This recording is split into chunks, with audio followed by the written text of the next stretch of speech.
For centuries, the Vatican warned about demons, about a devil hiding in the dark corners of human life. That image is burned into sermons and stained glass. But what if the thing they feared most wasn't a horned tempter at all? What if their deepest unease pointed to something far older? Something carved into wet clay long before any parchment was rolled out. Tonight we're going to follow a different trail.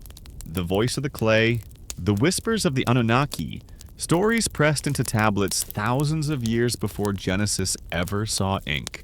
Think about that for a second.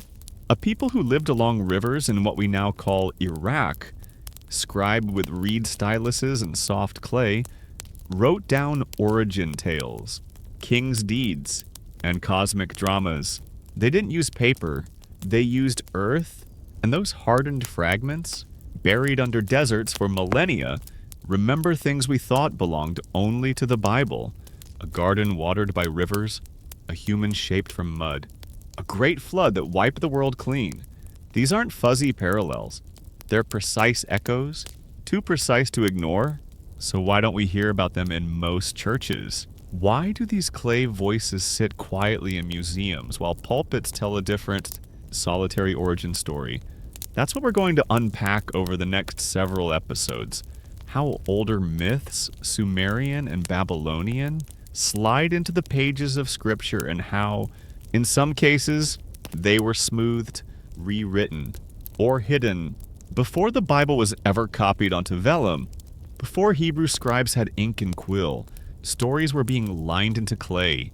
Scribes pressed wedge-shaped marks to record myths of gods, kings, and floods. Those little wedges are called cuneiform. And when 19th century explorers started dusting them off, the result stunned scholars. The clay didn't whisper vague fairy tales. It told structured narratives with characters, motives, and events, tales that sounded hauntingly familiar. Picture a massive archive. Shelves of clay tablets stacked like bricks. That was the Royal Library of Nineveh. Discovered in 1849, over 20,000 pieces of clay were recovered. Epics, hymns, administrative records. Among them, Gilgamesh, the Atrahasis, and the Enuma Elish. These are not throwaway stories. To the people who wrote them, they were sacred records. To us, they reveal something more daring, that the Bible might not be the original source of certain stories. Instead, it may be the last major retelling in a long chain. When clay speaks, it remembers a man formed from earth, a garden with rivers flowing from its heart, a deluge that sweeps the world. Stories that show up again in Genesis. The intensity of those echoes forces a question. How did these narratives migrate? Did Hebrew scribes borrow from older Near Eastern traditions? Did they adapt, edit, or deliberately silence certain details to fit a new theological agenda? Or were there shared cultural memories that converged independently into similar myths? It's tempting to look for a villain in the story. The institution that hid the truth. The Vatican looms large in popular imagination as the guardian of Christian orthodoxy. And yes, institutional power has often smoothed or suppressed uncomfortable details. But history is messier. Stories travel with merchants, refugees, and exiles. Ideas mix, merge, and are reshaped by new languages and new needs. Still, when we line clay next to scroll, a fuller tale emerges, one where plural gods, councils, and violent creation myths whisper behind the singular voice of Scripture. Let's be concrete. On the broken clay of Mesopotamia, we read of a flood hero named Atrahasis, or Utnapishtim, in the Gilgamesh cycle. He's warned by a deity, told to build a massive boat, loads animals aboard, sends birds to scout for land, and offers sacrifice once the waters subside. Those plot beats are mirrored in Noah's story. In Mesopotamia, the flood is a divine solution to noisy, problematic humanity. In Genesis, it's a moral judgment against wickedness. Different emphasis, same skeleton. And it's not only the flood. Turn to the Enuma Elish, the Babylonian creation epic. and you find creation staged as cosmic battle. A champion god slays a monstrous sea dragon, splits her body, and forms the sky and the earth. Humanity is crafted not from divine affection, but from a mix of blood and clay, created to relieve the gods of labor. Compare that to Genesis.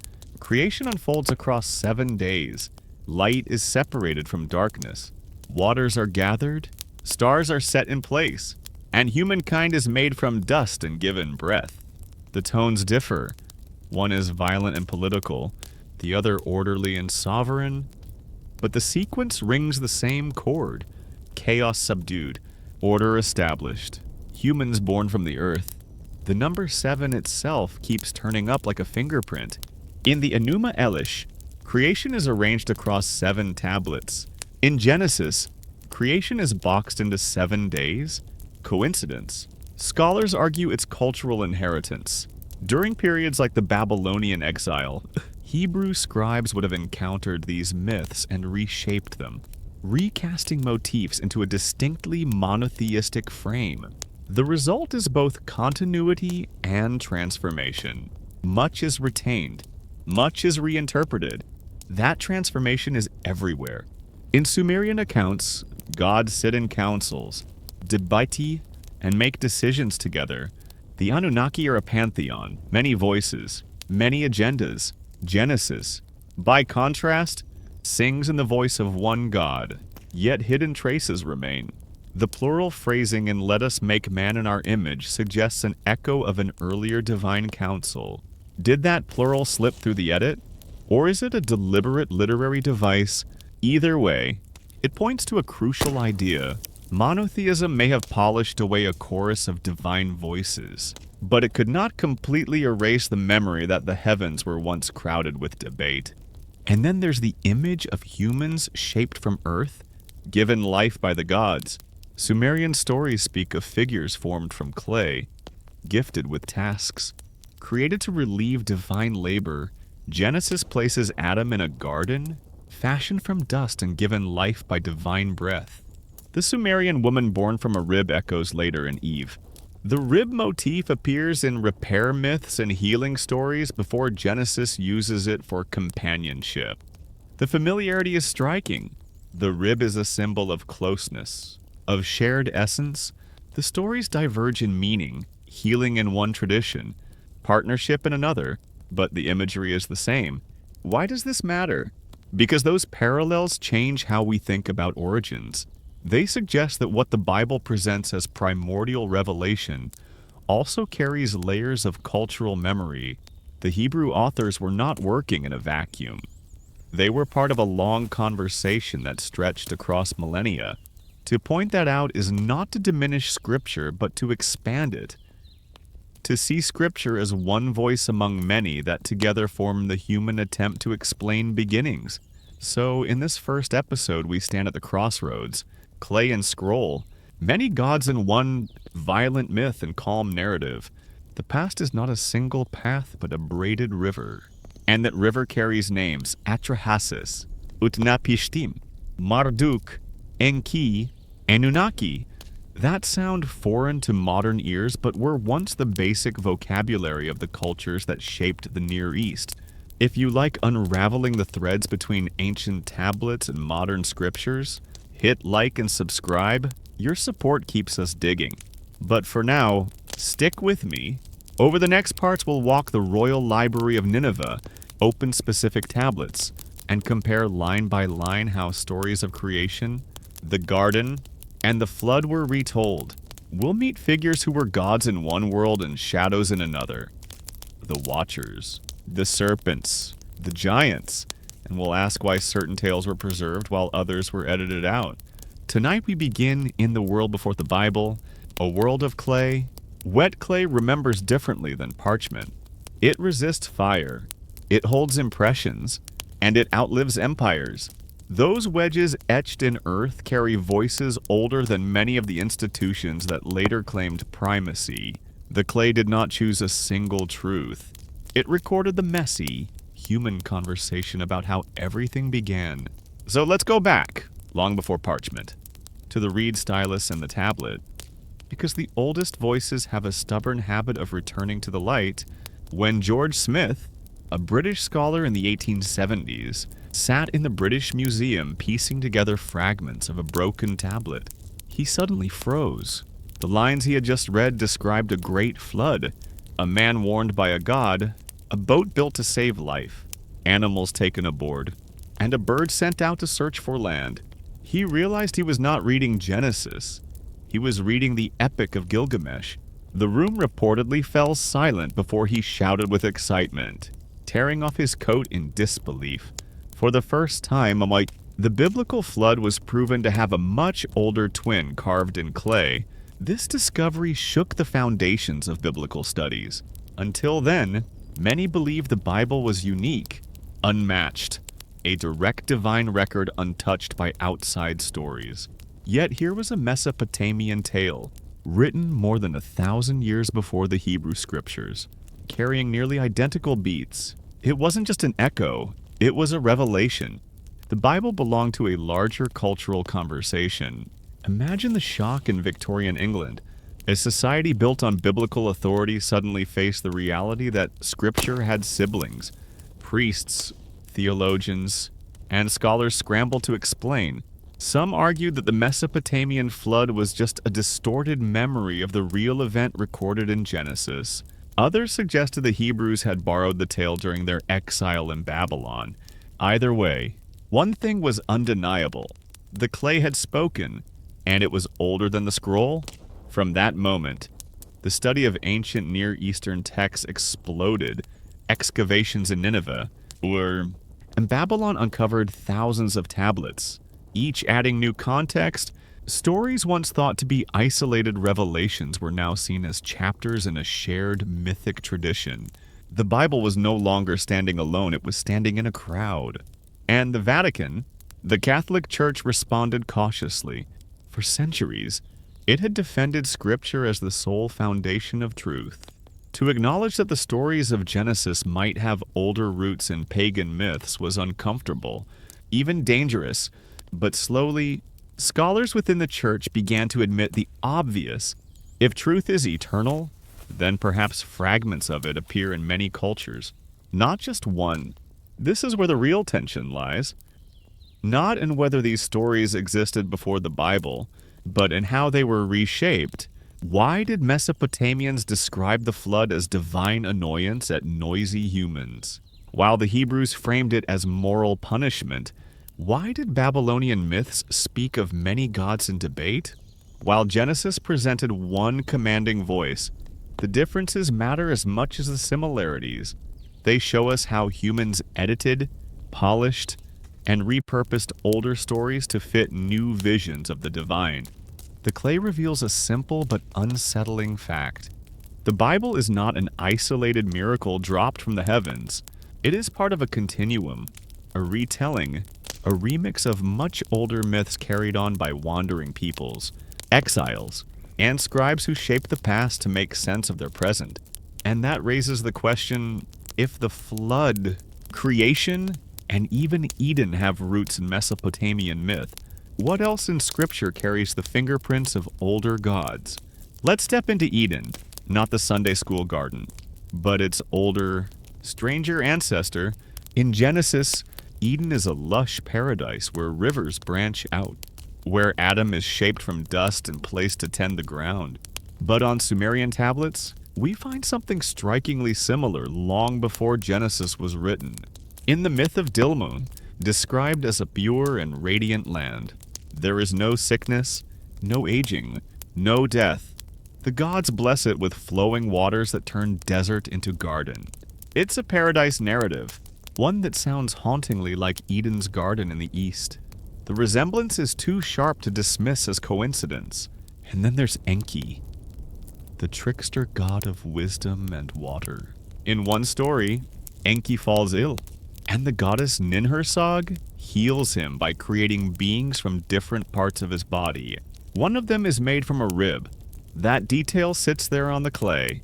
Centuries before Genesis describes Eve being formed from Adam's rib, in Sumer, the rib being's name literally means she who makes life. In Hebrew, Eve's name carries the same meaning. The mother of all living. Coincidence?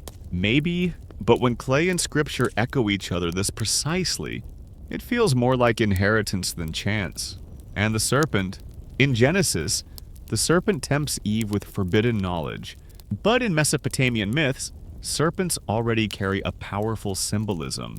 In the Epic of Gilgamesh, a serpent steals the plant of life, denying humans immortality. The motif is the same. A serpent takes away eternal life, forcing humans into mortality.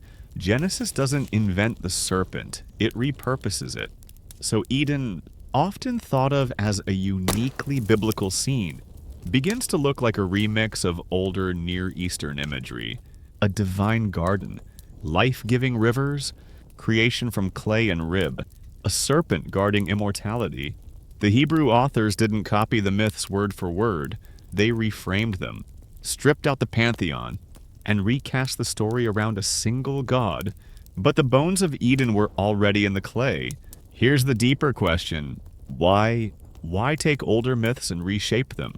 The answer may lie in identity.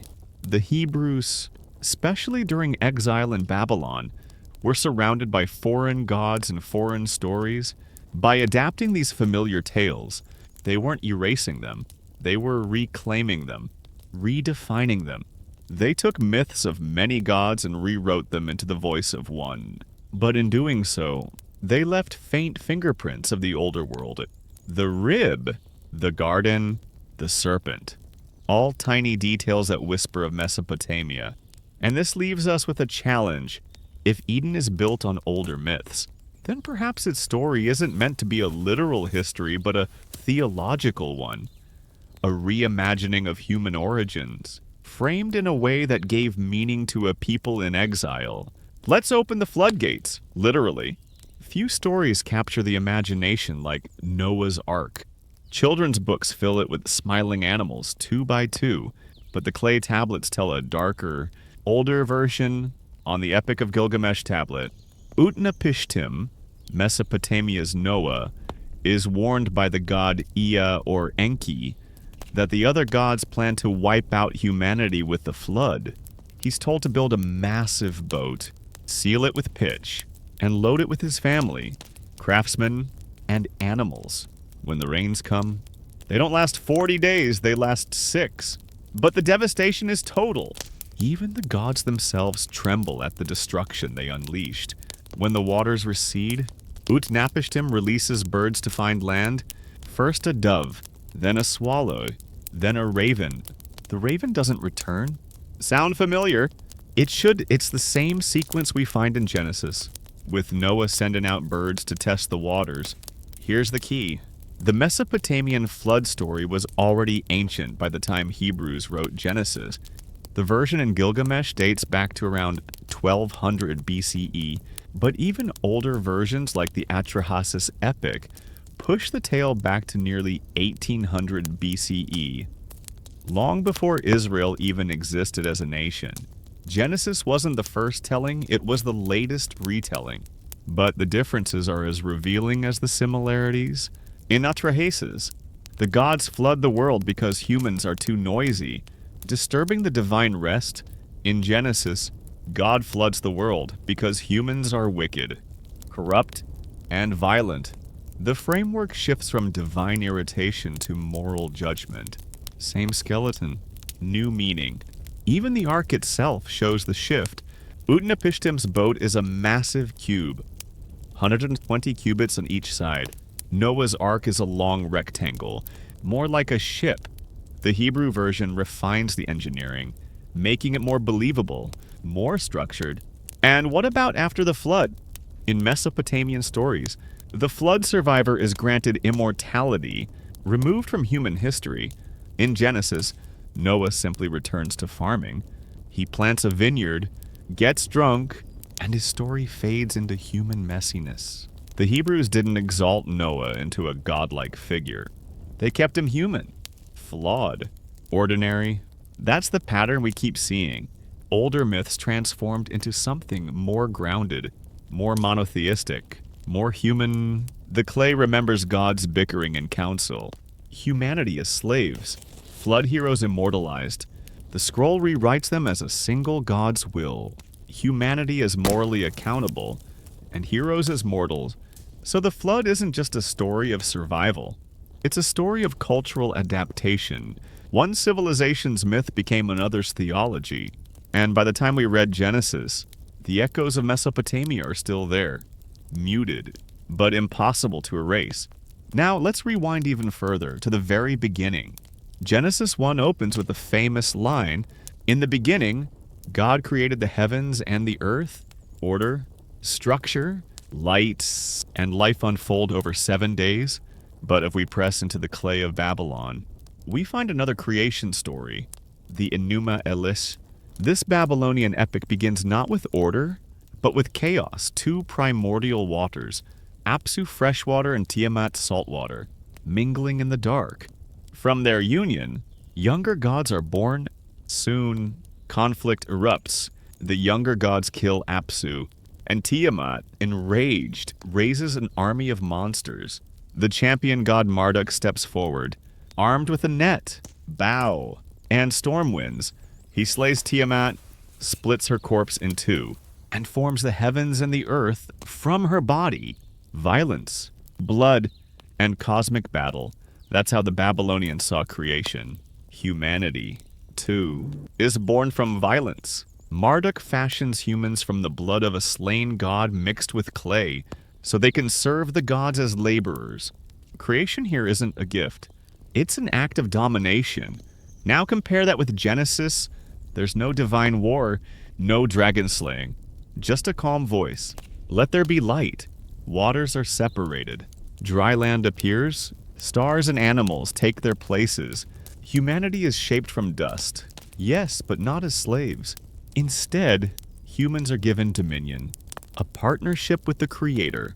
But notice the fingerprints. The Babylonians frame creation across 7 tablets. Genesis structures creation across 7 days. Both stress the number 7, a sacred rhythm of completeness. Both begin with chaotic waters. Both move toward separation and order. The bones of the story are the same. The flesh is what changes. Here's the deeper point. The Hebrew authors weren't inventing creation out of thin air. They were responding to Babylonian theology. The Enuma Elish glorified Marduk and justified Babylon's empire. Casting its god as the cosmic victor, Genesis flips the script. Instead of many gods fighting, there's one god commanding. Instead of creation by violence, creation comes by speech. Instead of humans made to serve, humans are made to rule under God's care. It's not just myth, it's protest. The exiled Hebrews in Babylon heard the Enuma Elish during festivals. By writing Genesis, they weren't just telling their own story, they were resisting Babylon's. They were saying, "Your God won by war. Our God creates with a word. Your people serve gods. Our God gives us dignity." So Genesis 1 is less about science or chronology and more about theology. It's a counter-narrative, a rebellion in clay and ink. The Hebrew scribes took the Babylonian structure and recast it into a declaration of faith. And this raises a bold question. If Genesis 1 is a direct response to Babylonian myth, how many other parts of the Bible are subtle rewrites of older stories, turning polytheistic propaganda into monotheistic revelation? Now we turn to the loud, crowded room behind the quiet voice of monotheism. The Council of the Gods. Step into the halls where the Anunnaki sat, an assembly not of one ruler but of many, each god with an opinion, each decree the result of debate, bargaining, and faction. This image of the divine as a council is central to Mesopotamian myth. It shapes fate, law, kingship, and creation itself. And when we read the Bible carefully, murmurs of that same plurality still leak through the text, like an echo that refuses to die. In Sumerian and Akkadian literature, the Anunnaki are a pantheon of gods who convene in assemblies, deliberate on the fate of humans, and allocate destinies. They meet in great divine courts, argue, quarrel, and sometimes even trick each other. Decisions are made collectively to create, to punish, or to bless. Power in that worldview is not monolithic. It's negotiated. Kings on earth justify their rule by claiming backing from the council. If the assembly bestows authority, the ruler's power is no mere human invention. It's the expression of a collective heavenly will. Now, look at Genesis and some of the Hebrew scriptures, and you'll notice odd phrasing that doesn't quite fit a purely singular deity. Verses like, "Let us make man in our image," stand out. Who is the U.S. classical monotheistic readings typically explain it away? God speaking to his heavenly court, a majestic plural, or a literary device, but the plural is there for a reason. It's a remnant of an older theological imagination, where a divine council was the normative way the heavens operated. The Hebrew authors inherited language and images from a culture steeped in assemblies of divine beings. They retooled and reframed these elements to center a single God. But the memory of the council remained like a watermark on the paper. Why does this matter? Because councils change the metaphysics of power. In a pantheon, divine authority is contested and distributable. A king's legitimacy comes from accumulating the favor of multiple gods or aligning with the council's will. In a monotheistic frame, authority is centralized. One God, one source, one law for a people living under imperial rule or in exile. Theologizing power in singular terms was not merely spiritual, it was political. It established a direct, unmediated link between God and a community. It made the divine will clear, unambiguous, and wieldable by prophets and leaders, yet remnants of the old pluralistic imagination persisted in language and metaphor. Mesopotamian texts also preserve the image of divine tablets, tablets of fate, or tablets of destiny, where the decrees of the gods are recorded. These tablets are not mere records, they are instruments of power. To possess them is to possess rulership. To be able to read the future, to assert authority. Mesopotamian myths even depict gods stealing, losing, or fighting over these tablets. When the tablets change hands, so does sovereignty. That idea, the physical object that confers divine right, has a strange parallel in Israelite religion. Moses descending Mount Sinai with stone tablets, the Ten Commandments, engraved by God's finger. The imagery of tablets as the tangible expression of heavenly decree is shared across both cultures. Though adapted to different theological ends, in Mesopotamia, the tablets of destiny anchor a political theology of dispersed divine authority. In Israelite thought, the tablets from Sinai anchor a covenantal theology. Law becomes a promise between one God and a people. The medium, clay or stone, matters. Tablets are durable, heavy, and declarative. They encode permanence. Writing the God's will onto durable material turns ephemeral commands into institutional memory. Whoever controls the medium or interprets the inscription wields power. In Sumero-Akkadian stories, whether gods are quarreling over the tablets or handing them to a favored king, the link between possession and power is explicit.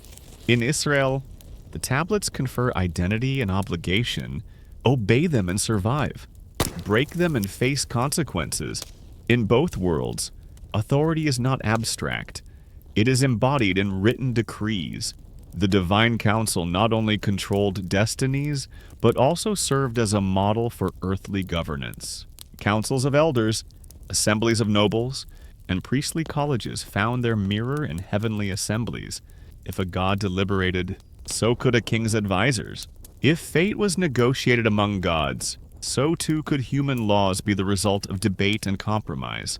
That concept underpins much ancient governance and helps explain why ancient legal codes, Hammurabi's Law, for instance, emerge in a world already accustomed to the notion that law is divine, written, and social. But the transition from many to one didn't happen overnight or by erasure. It was a process of reinterpretation and adaptation. The Hebrew writers didn't simply throw out the council, they internalized and revoiced it. When the Bible mentions a heavenly host or angels who serve as God's messengers or ministers, it is, in a sense, carrying forward the idea of multiple divine agents under the authority of one supreme deity. The council becomes subordinate to a singular will. The chorus is condensed into a solo performance, but the harmonic overtones remain audible. This adaptation had political and social utility. A singular God whose will is knowable through written law consolidates authority in ways that a dispersed pantheon does not. It streamlines accountability and makes religious identity sharper. In the geopolitical context of the ancient Near East, where empires rose and fell, where captives mingled with conquerors, and where cultural exchange was unavoidable, offering a theology of unambiguous divine sovereignty was a means of social coherence. It gave a people a clear story about who they were and what their obligations entailed. Yet the old council's memory kept surfacing in odd places. Poetic passages, prophetic oracles, and legal formulations that assume a heavenly adjudicating body. Even the Psalms sometimes invoke the judgment of divine assembly. These cultural fossils reveal that the move toward monotheism wasn't merely theological purity. It was a reconfiguration of an older political religious imagination. The scribes did not discard the past, they refashioned it, echoing old images while centering them in a new metaphysic. And then there are the narratives that make institutions out of divine prerogatives. Kingship, law, prophecy.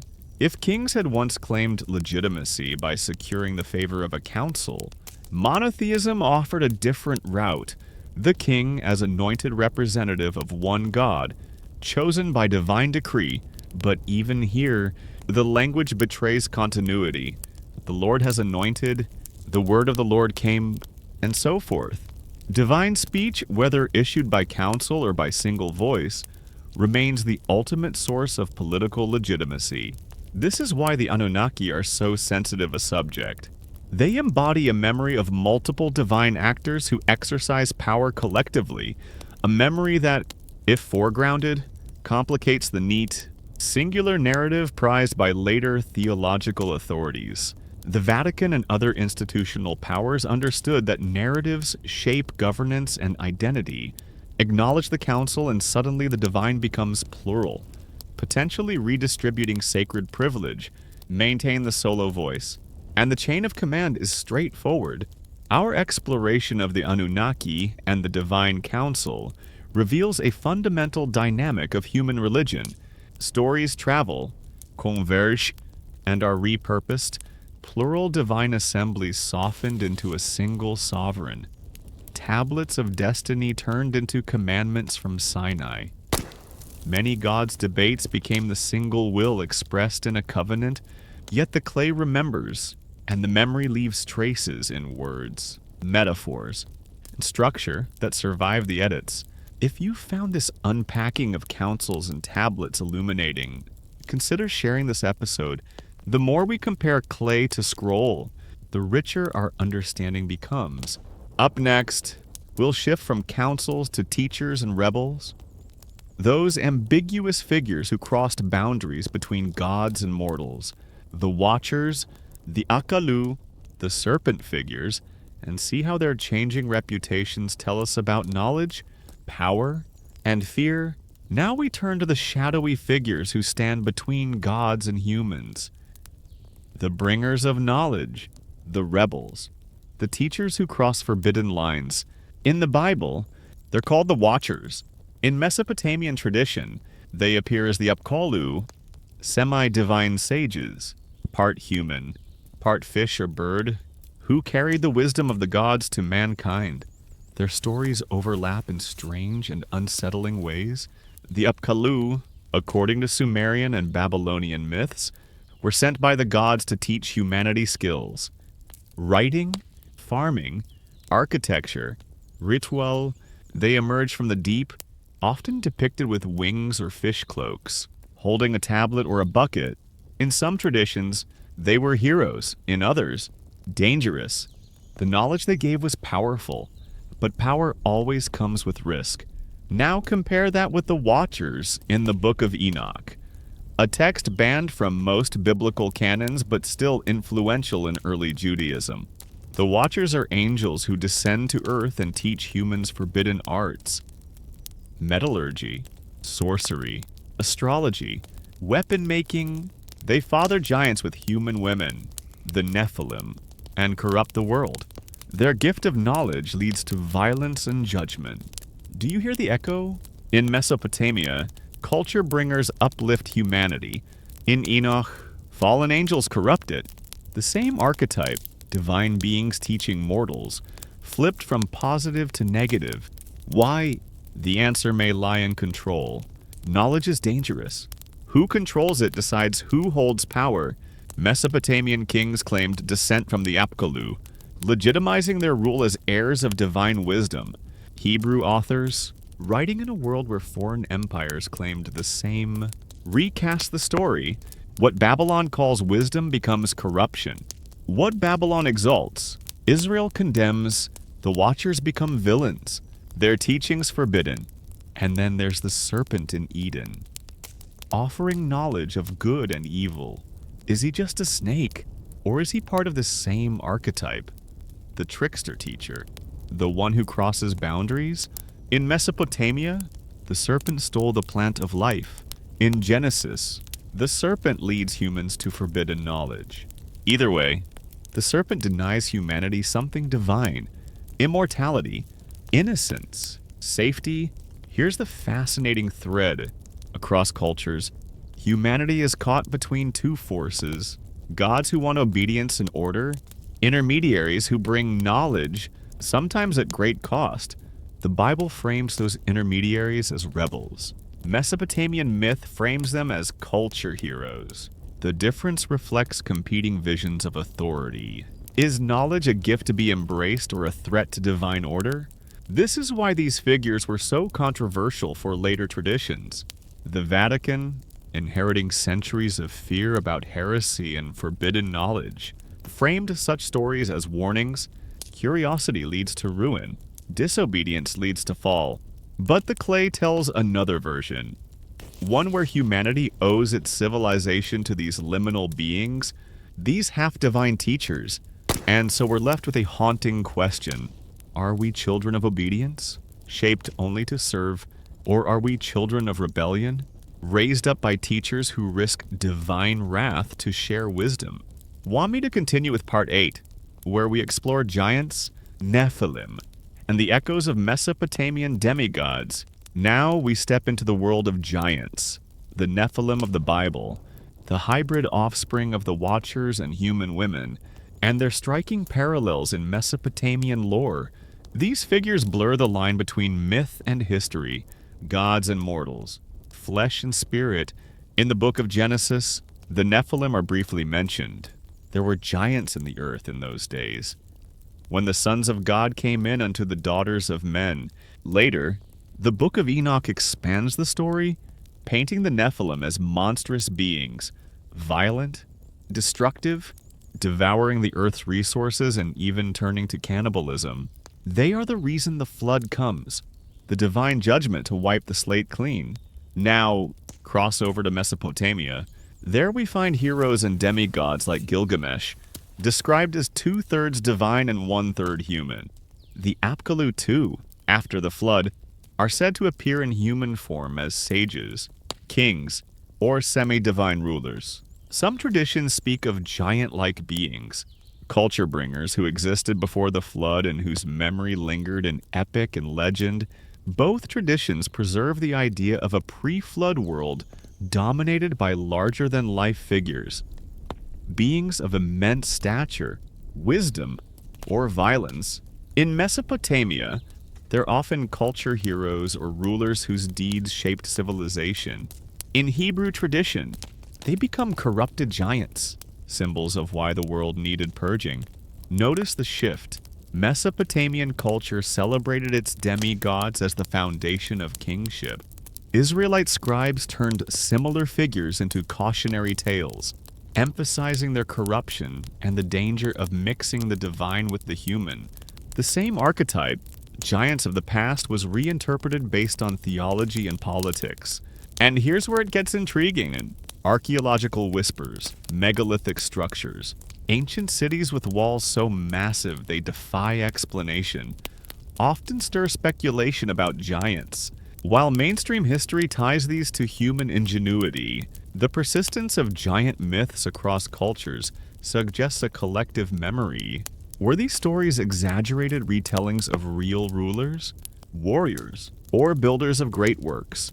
Or do they point to something stranger, an older belief in beings not quite human, not quite divine, who walk the earth? The Nephilim, the Apkallu, the demigods all serve as a liminal category. They remind humanity that boundaries were once crossed, that the divine and human once mingled. Whether as heroes or monsters, they force us to ask, is greatness a blessing or a curse? And perhaps that's why the Vatican and other religious authorities were so cautious with these stories. Acknowledging the Nephilim as real blurs theology. Were they angels, aliens, symbols, or historical kings remembered as larger than life? The ambiguity is dangerous. Better to reduce them to myth than to leave the door open to speculation. Yet the fascination never fades. Giants remain embedded in our myths, our architecture, even our conspiracies. Because the deeper question still haunts us, what kind of being shaped the dawn of human civilization? Now, we arrive at one of the most powerful and enduring myths of all time, the Great Flood. Both the Bible and Mesopotamian epics preserve this story, so similar in detail that it forces us to ask whether one is a retelling of the other, or whether both draw from an even older source. In Genesis, the flood comes as judgment. God sees the corruption of humanity, the violence of the Nephilim, the spread of forbidden knowledge, and decides to cleanse the earth. Only Noah, a righteous man, and his family are saved. The ark becomes a vessel of survival, carrying animals 2 by 2, ensuring that life continues after the waters recede. Now turn to the Epic of Gilgamesh. Here we meet Utnapishtim, the Mesopotamian Noah, warned by the god Ea. He builds a massive boat, fills it with animals and family, and survives a flood sent by the gods to wipe out humankind. After the waters subside, he releases a dove, a swallow, and finally a raven to find dry land. Details mirrored almost exactly in the Genesis account. But the motives differ. In the Mesopotamian story, the gods send the flood not out of moral judgment, but because humans had become too noisy, too numerous, disturbing the divine order. It's almost petty, a complaint about disturbance. In the Bible, the flood becomes a moral narrative, judgment against wickedness, corruption, and rebellion. The story shifts from irritation to ethics. Why does this matter? Because it shows how shared cultural memory gets reshaped to fit theology. The same catastrophe, a flood that wipes out nearly everything, becomes, in one culture, a story of divine annoyance, and in another, a lesson in righteousness and covenant. And yet, both traditions treat the flood as an ending and a beginning, a line drawn between two ages. In Mesopotamian kings' lists, the flood divides pre-flood rulers, often described as impossibly long-lived or semi-divine, from post-flood kings, who are more human in scope. In the Bible, the flood separates the world of giants and watchers from the world of nations and covenants. The flood is not just water, it's an eraser, wiping clean the old order so a new one can be written. There's also the question of memory. Could these stories preserve an echo of real ancient floods? Events tied to climate shifts or river catastrophes in Mesopotamia. Archaeology suggests massive floods did occur in that region thousands of years ago. But whether myth or memory, the stories have power because they explain why the world feels different now. Why an older age of giants, sages, and divine mingling no longer exists. And perhaps this is why the Vatican and other authorities treat the flood narrative so carefully. It's not just a story of survival, it's a story of control, If humanity once lived in a different relationship with the divine, if giants and sages walked the earth, then the flood represents a decisive reset, a divine act of rewriting the rules. To admit the parallels with Mesopotamia too openly would be to admit that Israel's most sacred story is not unique, but part of a wider stream of myth. And yet, the similarities are undeniable. The Ark, the birds, the survivors, the covenant after the storm, two civilizations telling the same tale, but drawing opposite conclusions about what it means. After the flood, a new world begins, but not just in terms of survival. What emerges is a new political and spiritual order, anchored in law, covenant, and divine contract. The flood wasn't only a catastrophe, it was a reset button for the relationship between humans and the divine. In the Bible, Noah steps off the ark into a cleansed world. God sets a rainbow in the sky, a symbol of covenant. Never again will he destroy the earth by flood. This is more than a promise of mercy. It's the first explicit contract between God and humanity, with conditions: be fruitful, multiply, respect life, do not shed innocent blood. The flood washes away the chaos of giants and watchers, replacing it with structured rules and obligations. Order replaces disorder. Now compare this with Mesopotamia. In the Sumerian king list, after the flood, a kingship descends from heaven once again. This phrase is key. Authority is not invented by humans. It is bestowed by the gods. The legitimacy of rulers is divine, and the world's order is guaranteed through kingship and law. The flood here doesn't produce a covenant with all humanity, but a framework for hierarchy. Gods at the top, kings beneath them, people under the king. Both traditions use the flood as a turning point, but they point in different directions. Mesopotamian myth says, after chaos, the gods restore kingship to maintain control. Biblical tradition says, after chaos, God binds himself with a covenant that governs not only rulers, but all of humanity. One centers kings, the other centers law, and yet, the similarities remain striking. In both cases, the flood erases the old age of hybrid beings, giants and demigods. What follows is a structured world where divine will is written down, whether in tablets of law, commandments, or decrees of kings. The age of myth gives way to the age of institutions. Here we see why the Vatican and later traditions elevated the story of Noah so highly. The covenant provides a direct line of authority, unmediated by councils of gods or assemblies of sages. It centralizes obedience, law, and divine justice, but lurking in the background, the Mesopotamian model reminds us that kingship and law were always bound up with the same idea. After the flood, power must be organized, or chaos will return. So the flood is not just about water, it's about boundaries. It separates ages, separates the wild freedom of the pre-flood world from the rules and hierarchies of the post-flood world. It tells humanity, your survival depends not just on strength or knowledge, but on covenant and order. And perhaps that is the true legacy of the flood. It is the myth that justifies law, the catastrophe that demands structure, the divine warning that chaos is never far away. From the flood, we move directly into the realm of law, the written will of the divine, etched in stone or clay, binding rulers and people alike. If the flood was the reset, then law was the blueprint for what came after.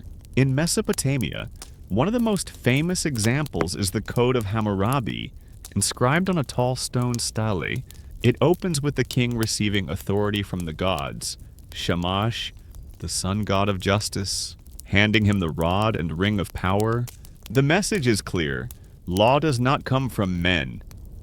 It descends from heaven. Hammurabi is not the author so much as the messenger, the chosen conduit.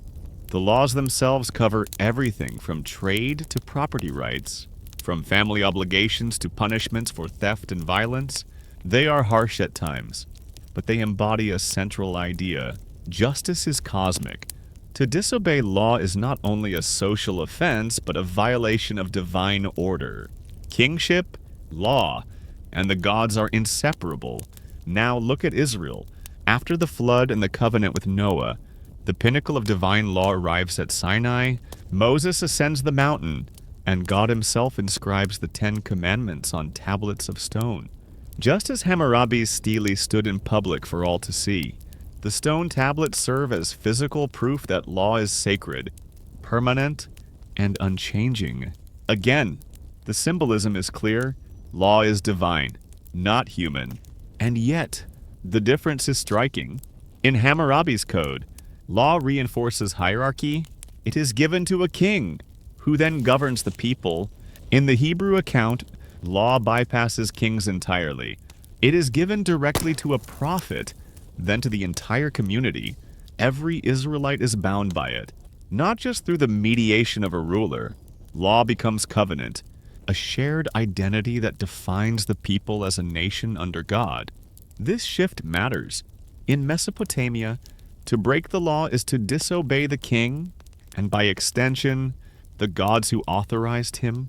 In Israel, to break the law is to betray the covenant with God himself. One ties law to monarchy, the other ties it to collective identity, and yet, both carry the same weight of permanence. Stone and clay are chosen not by accident but for durability. These are not passing decrees, they are eternal commands. Whether carved in cuneiform or inscribed by the finger of God, the message is the same. Law is not negotiable.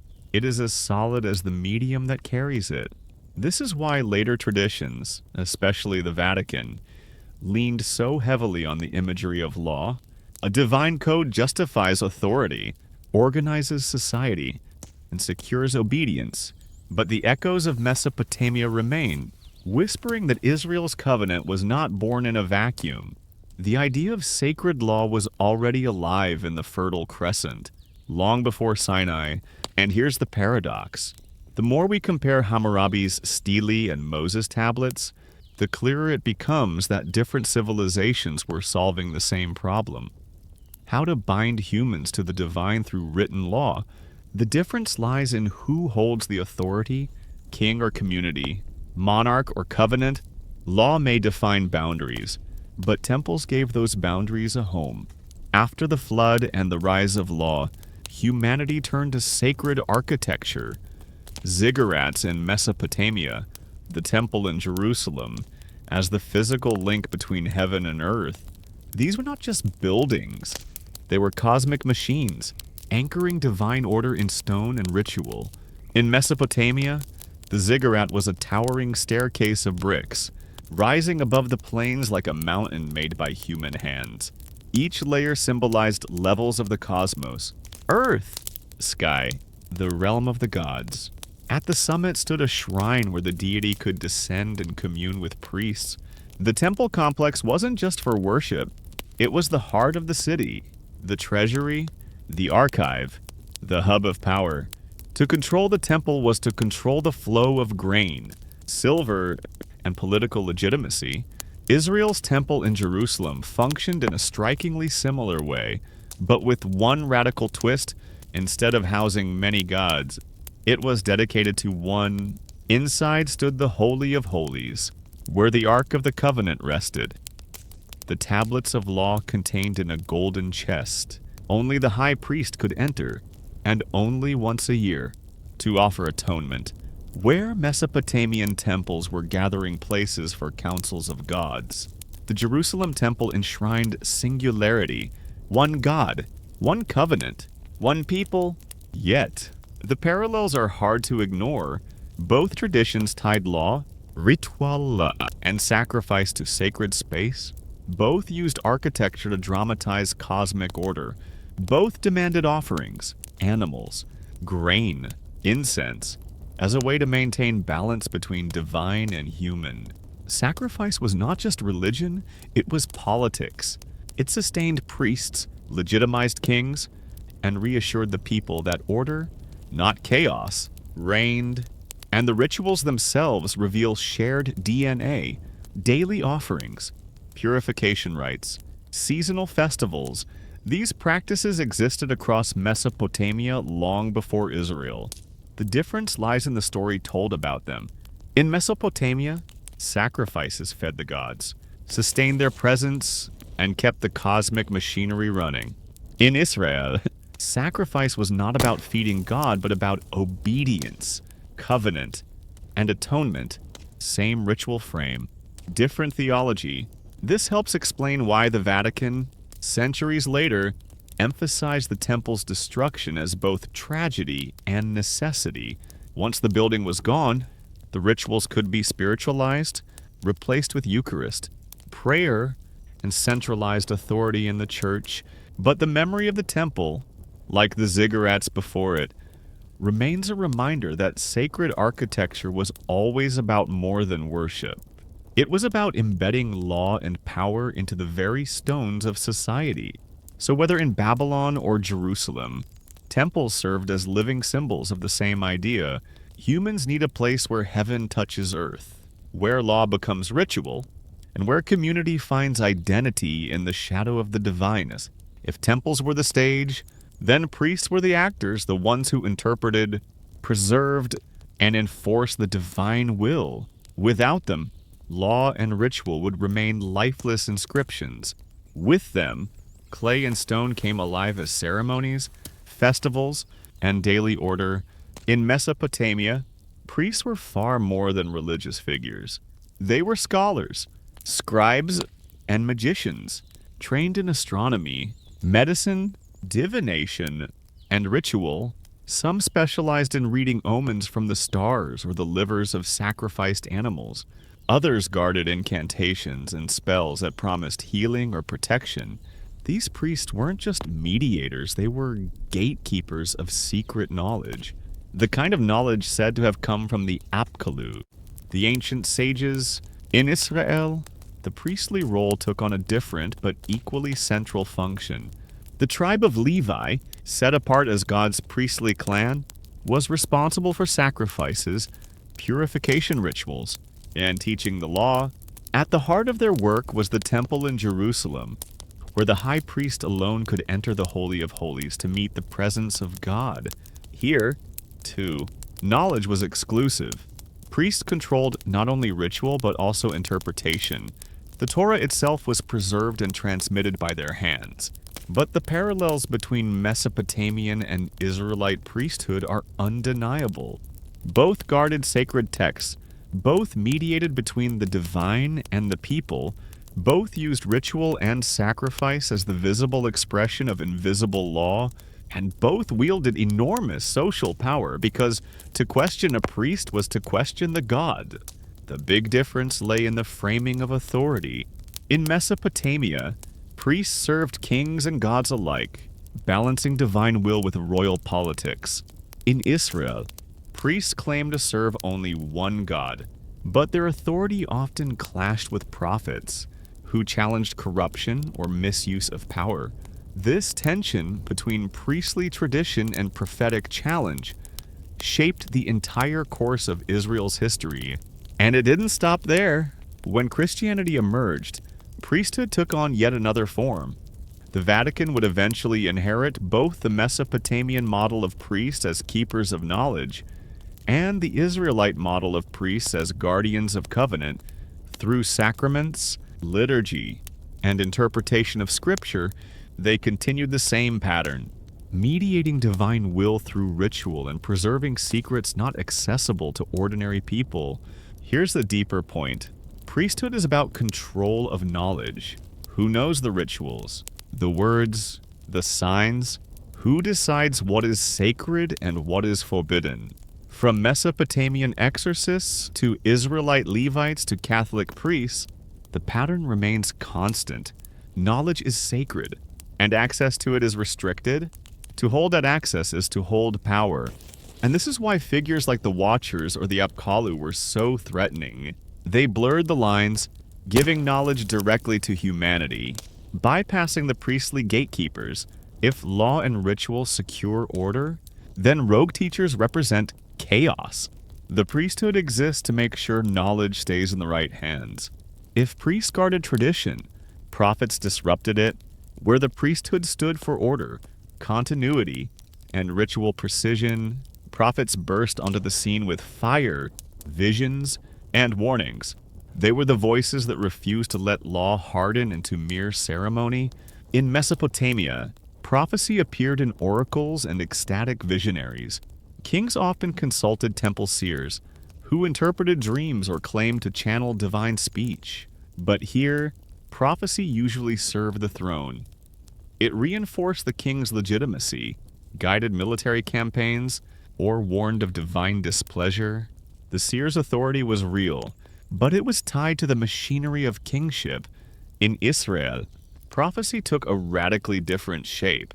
Prophets often opposed kings and priests, calling out corruption, injustice, and empty ritual. Amos thundered against exploitation of the poor.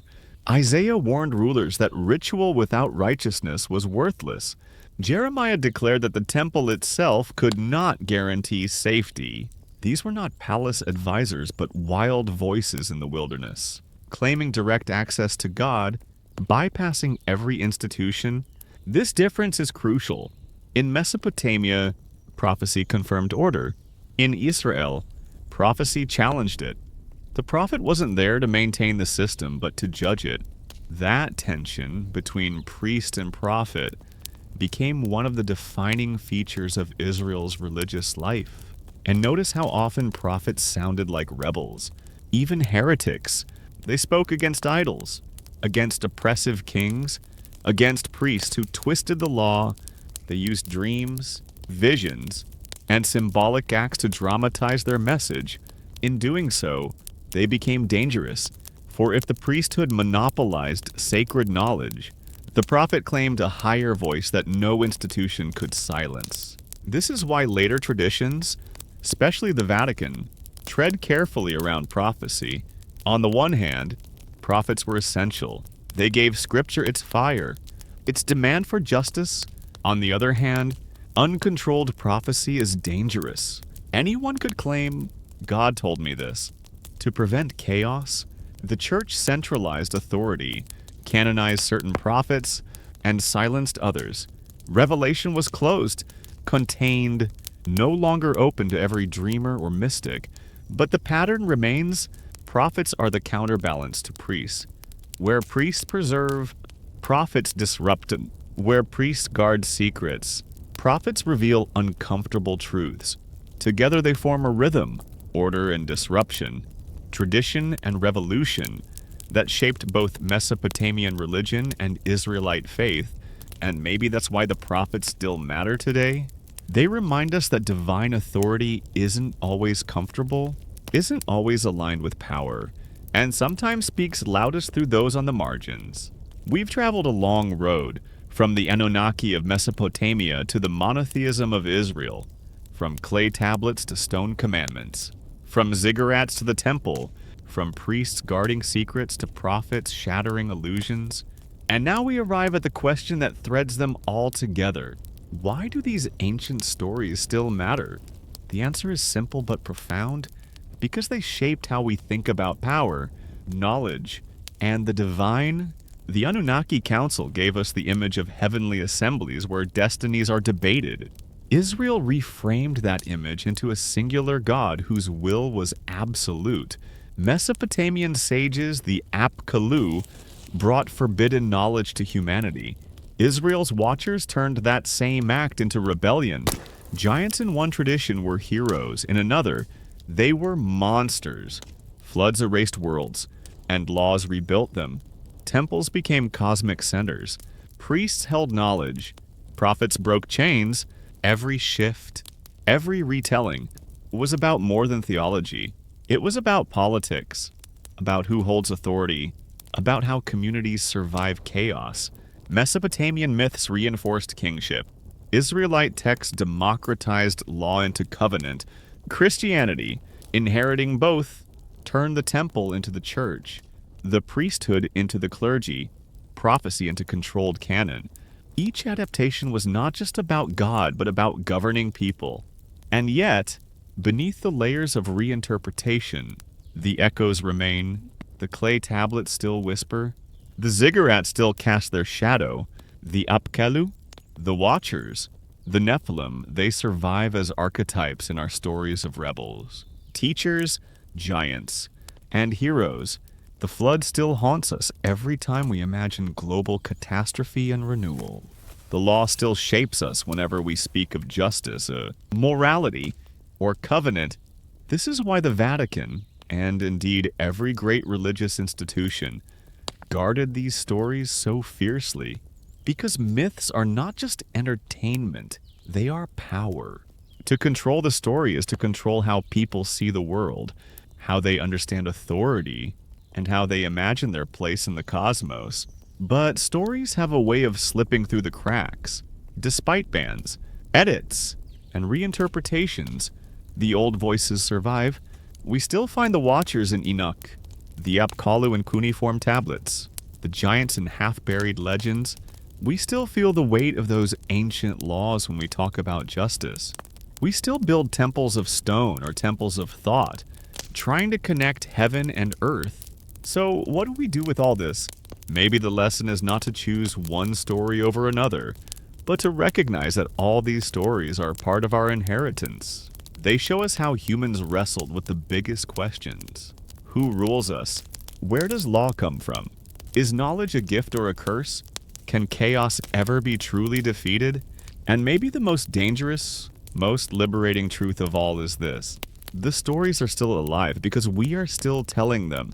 Each retelling, each reinterpretation keeps them moving, reshaping, and challenging the powers that be. The Vatican may have tried to silence the Anunnaki, but their voices still echo, reminding us that myth is memory, and memory is power.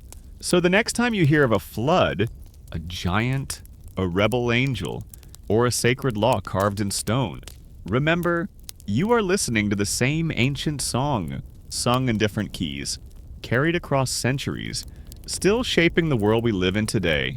If the first story left you wondering what the Vatican still hides, stay with me now. And if you enjoy these hidden echoes of history, remember to like this video. Every click helps keep this quiet exploration alive. And so, part 2 begins beyond clay and scripture, into bloodlines, towers, and forbidden machines. To see why the Vatican may have truly feared the Anunnaki, we have to start with the rulers who claimed their power came from the gods themselves. For centuries, rulers have insisted that their right to rule was not merely political, but divine. In ancient Mesopotamia, kings were often described as chosen by the gods, their blood flowing with a kind of power that ordinary mortals did not share. Some inscriptions even hint that these kings were descendants of the Anunnaki, carrying a spark of divine essence in their very veins. And these weren't secret tales whispered in back rooms. They were carved into monuments, etched in hymns, and celebrated in grand rituals. To rule wasn't just to govern, it was to embody the will of heaven itself. Later dynasties across the ancient world echoed this same claim. Egyptian pharaohs called themselves sons of the gods. In Sumer, kings were mediators between mankind and the divine. In every empire, the message repeated like a refrain.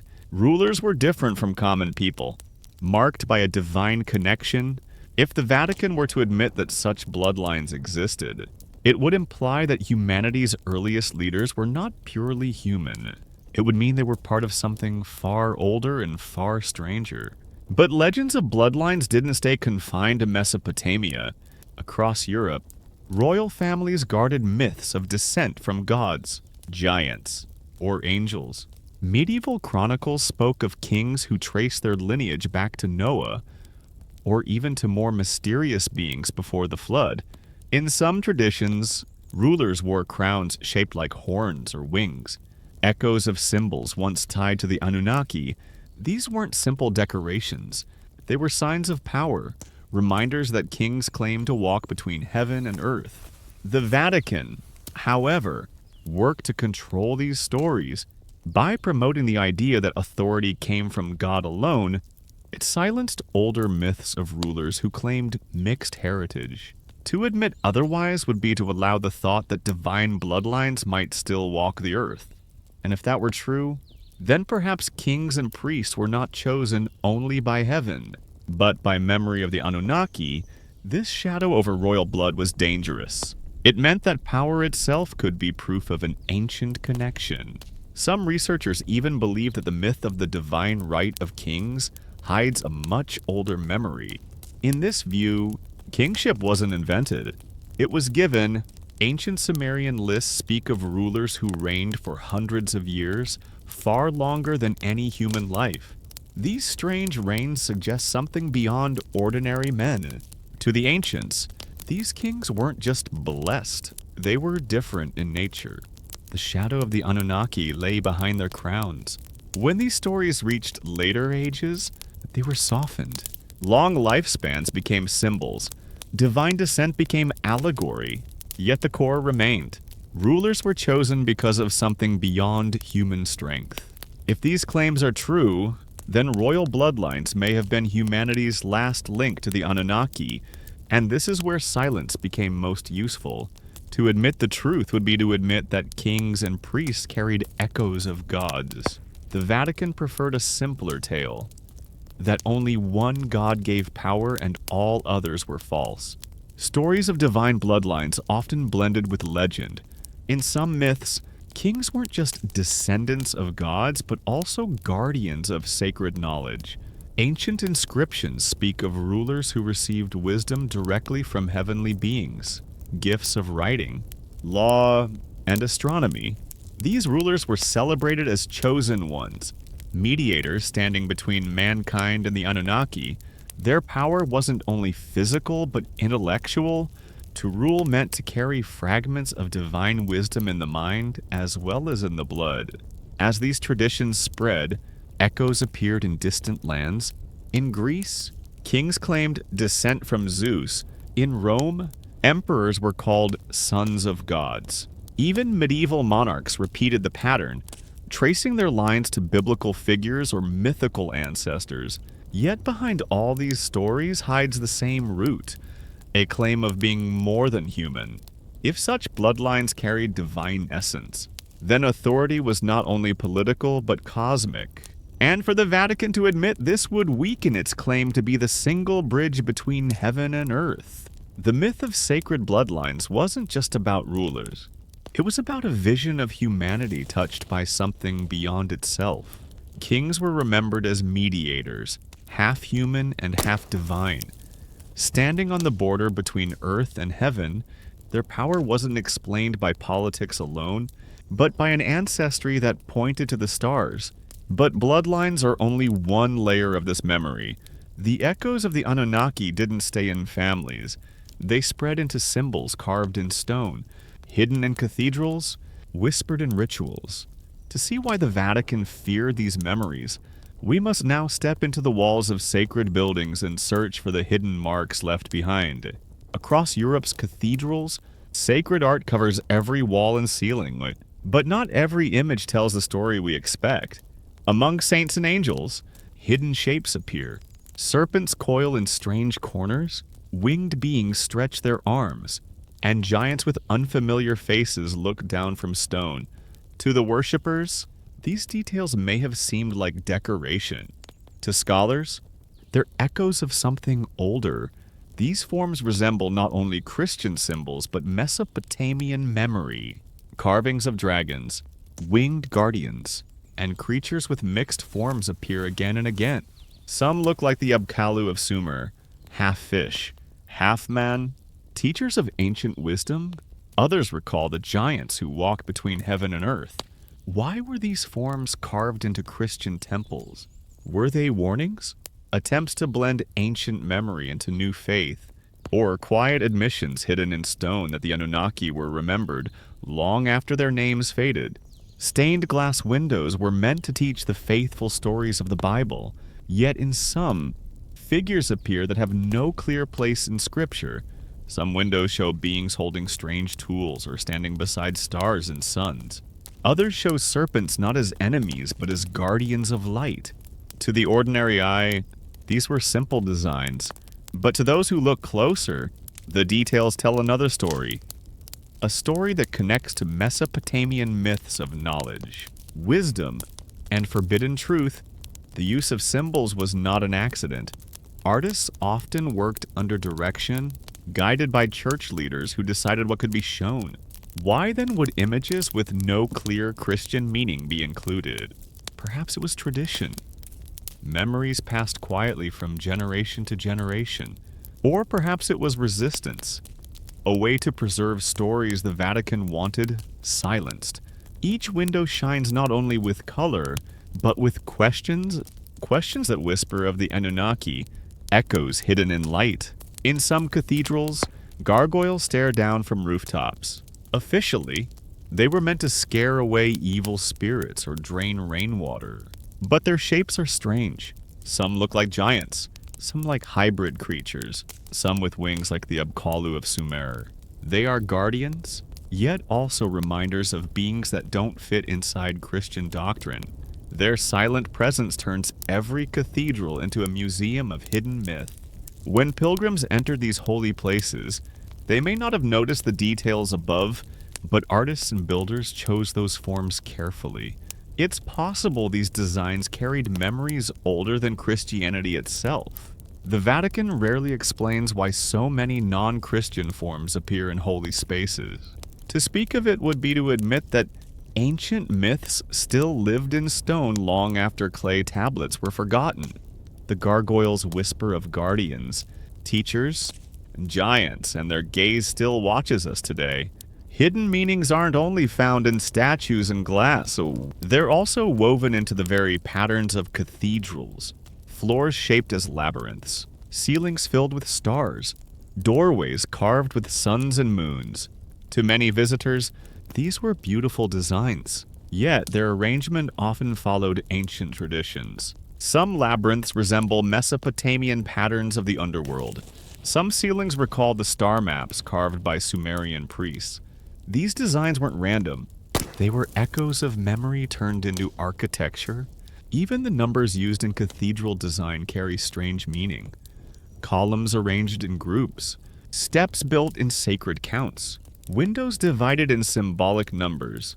In Christian teaching, these numbers represent holiness, but in older Mesopotamian culture, they also held power linked to gods, planets, and cycles of time.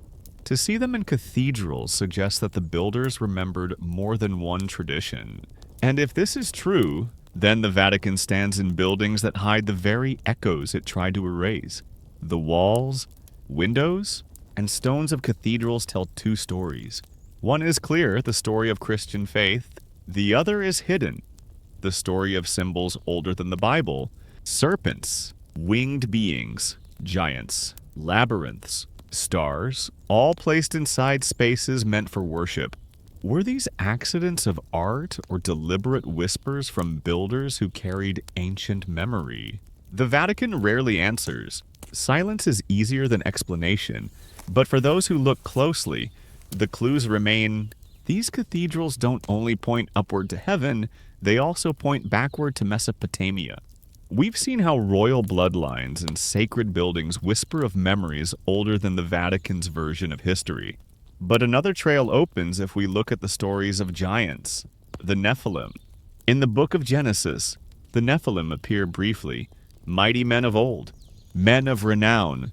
Their story is short, but their shadow is long. For centuries, scholars, priests, and seekers have asked, who were they really? The official answer paints them as myth, symbols of human pride or evil. But older traditions tell a different tale. In Jewish texts outside the Bible, the Nephilim were the children of heavenly beings and human women, hybrids who carried both mortal flesh and divine essence. This description mirrors the claims of Mesopotamian kings. Both speak of rulers who were not fully human, who stood taller, lived longer, and carried knowledge beyond ordinary men, the Nephilim. In this light are not fables, but the same figures once called Anunnaki. Across cultures, stories of giants persist. In Greek myth, the Titans. In Norse legend, the Jotnar. In native traditions, tall beings who taught humanity skills of survival. These parallels suggest not separate fictions, but scattered memories of the same beings. If the Nephilim were real, then Genesis is not only myth but memory, and this creates a dangerous question for the Vatican. What happened to them? Were they destroyed in the flood, or did some survive? Ancient records hint at survival. The Book of Numbers speaks of giants in Canaan. Long after the flood, the Book of Enoch describes them teaching forbidden knowledge, astronomy, metallurgy, sorcery. If even fragments of these stories are true, then humanity once lived alongside beings the Vatican cannot easily explain. Imagine what it would mean if remnants of such beings, or their bloodlines, still walk among us. The Vatican's silence becomes more than caution. It becomes necessity. But giants are not only in texts. Archaeological whispers add weight. Reports from the 19th and early 20th centuries describe enormous skeletons uncovered in North America, some measuring over 8 feet tall. Though dismissed as exaggerations or mistakes, the frequency of such accounts raises suspicion. Why were so many of these finds quietly removed? Often by institutions tied to powerful authorities, some researchers believe these skeletons were evidence of Nephilim, proof that giant bloodlines survived long after the flood. If true, then the Vatican's vaults may not only hold clay tablets but bones. Legends across the world tell of battles with giants, their cities buried, their bones hidden. Could it be that the Vatican isn't guarding only texts but also remains? Physical evidence of beings who break the official story of creation. But there's more. Giants were not only remembered as strong, but as wise. Many traditions say they were builders, engineers of massive stone monuments, towers, and temples. Which leads us to the most mysterious structure of all, the Tower of Babel. The Tower of Babel is one of the strangest stories in the Bible. Humanity, united under one language, sought to build a tower that reached the heavens. God descended, confused their tongues, and scattered them across the earth. At first glance, it's a warning about pride. But look deeper. Why would a simple building project anger heaven itself? Why would language be shattered to prevent it? Some scholars suggest that the tower was not a simple ziggurat, but something more. Perhaps it was an attempt to build a gateway, a machine to reconnect with the beings who once walked the earth. The Sumerians wrote of structures they called Akur, houses of the mountain, where gods descended. These were not ordinary temples, but places of meeting between heaven and earth. Could Babel have been a continuation of this tradition? If so, then the story is not about pride but technology. Humanity may have been attempting to reopen contact with the Anunnaki, or even challenge their power. The punishment, confusion of languages, fits this possibility. To end the project, unity had to be destroyed. Without shared speech, humanity could not complete its work. The scattering of languages wasn't just a curse, it was a strategy. The Vatican prefers the moral lesson, don't reach too high.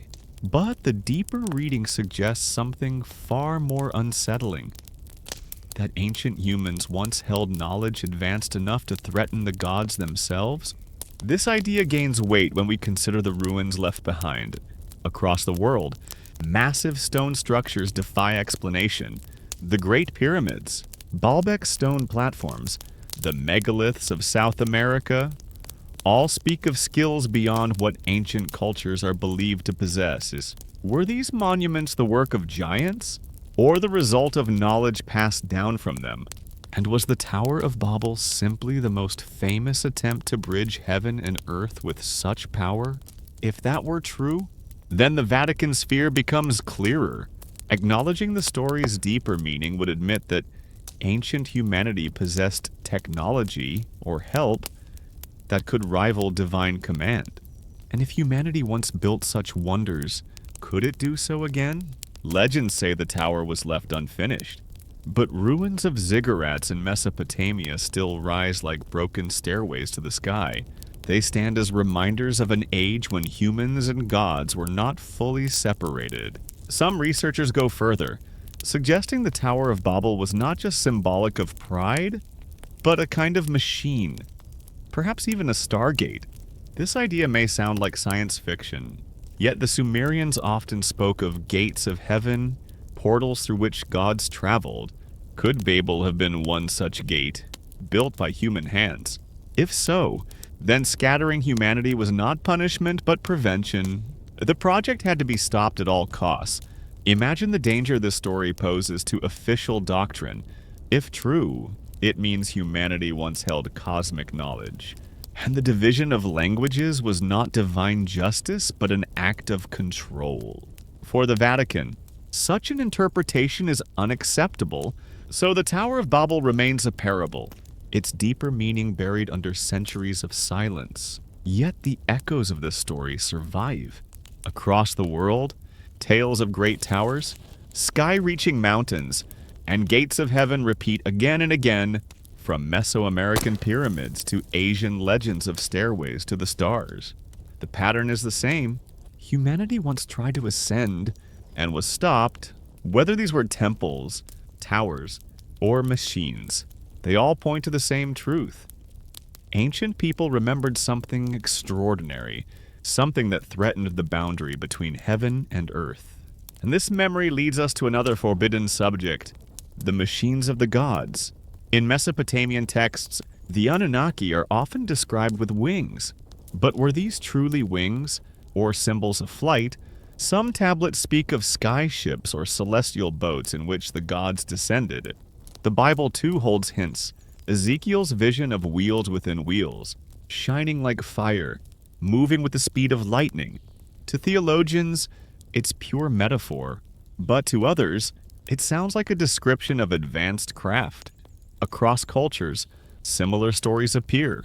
Flying chariots in India, fiery shields in Greece, skyboats in Egypt.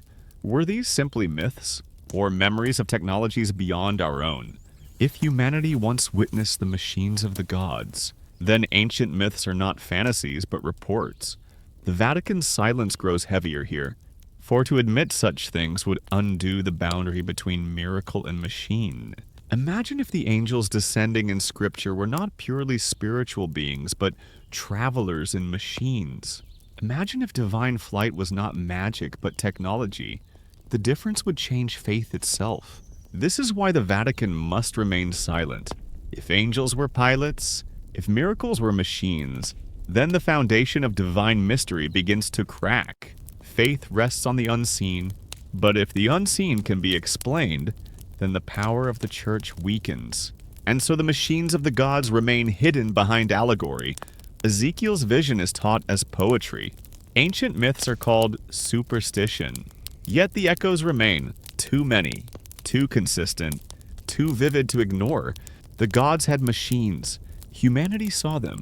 And somewhere, perhaps, fragments of this knowledge survived. But fragments can be dangerous.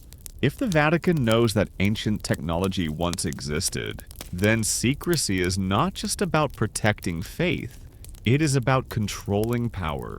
For knowledge once lost can sometimes be found again. And if humanity rediscovers what was once buried, the question will no longer be whether the Anunnaki were real. The question will be whether they ever truly left. We've walked through bloodlines, cathedrals, giants, towers, and machines. Each clue deepens the mystery, but what happens when these fragments come together? Not just as symbols, but as evidence. In the shadow of the Vatican, whispers of secret archives grow louder. Hidden below the city are vast vaults. The Vatican's secret archives, now officially called the Apostolic Archive. Within these underground halls lie miles of shelving, ancient manuscripts, sealed envelopes, forbidden texts, and records locked away for centuries. The public hears of a small reading room, but insiders speak of chambers that stretch far beyond public reach. What lies in those shelves? Papal correspondences, state secrets, and theological debates? Yes, but also, according to persistent rumors, documents that rewrite history? Imagine clay tablets from Sumer stored next to medieval grimoires. Imagine bones wrapped in velvet, labeled only with cryptic numbers. Imagine maps older than any known civilization. showing stars, coastlines, or lands now lost beneath the sea. Why would the Vatican hold such things? Because knowledge is power, and the oldest knowledge of all, the knowledge of where humanity truly came from, is the most powerful. If the Anunnaki walked the earth, left descendants, and gave humanity wisdom, then the Vatican's narrative of creation becomes only one version of the story. Its claim to be the singular bridge between heaven and earth weakens. In a world where divine beings once shared blood and technology with mortals, no single institution could hold all authority. This is why secrecy matters. Not because the Vatican is evil, but because control of the story equals control of faith. Faith moves nations. Faith builds empires. Faith can unite or divide. To reveal too much at once risks everything. But even the Vatican's vaults may not be the only storehouse. Some believe that fragments of Anunnaki knowledge were hidden in plain sight, in relics, artifacts, and rituals spread throughout the world. Consider the Holy Grail.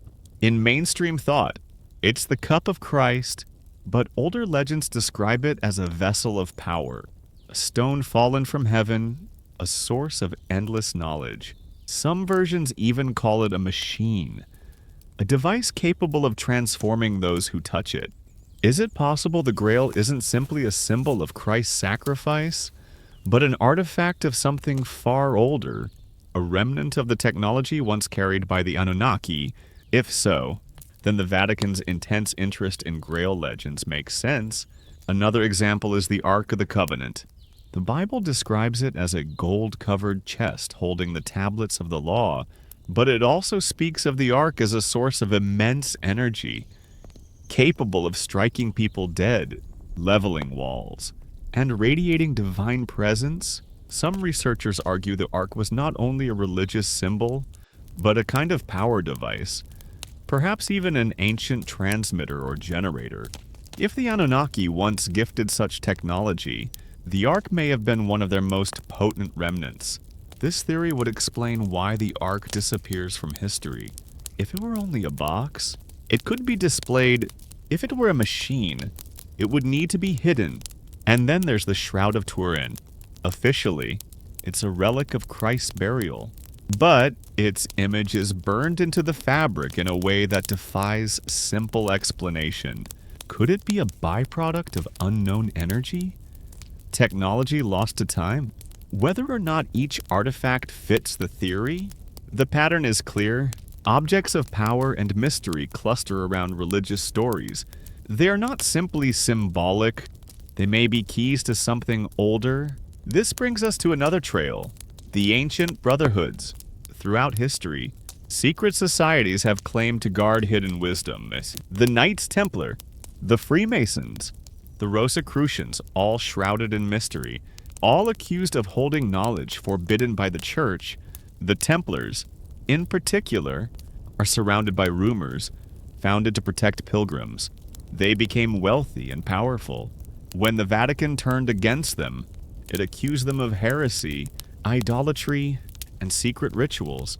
Yet much of what they were accused of practicing sounds eerily like fragments of Mesopotamian myth. Worship of winged beings, hidden names, and esoteric symbols. Some believe the Templars discovered something in Jerusalem, perhaps in the ruins beneath the Temple Mount. Something the Vatican feared. Did they find documents, relics, or even evidence of the Anunnaki? Whatever it was, the Templars were destroyed, their leaders burned, their treasures lost, but their legacy survived in whispers and symbols carried into other orders.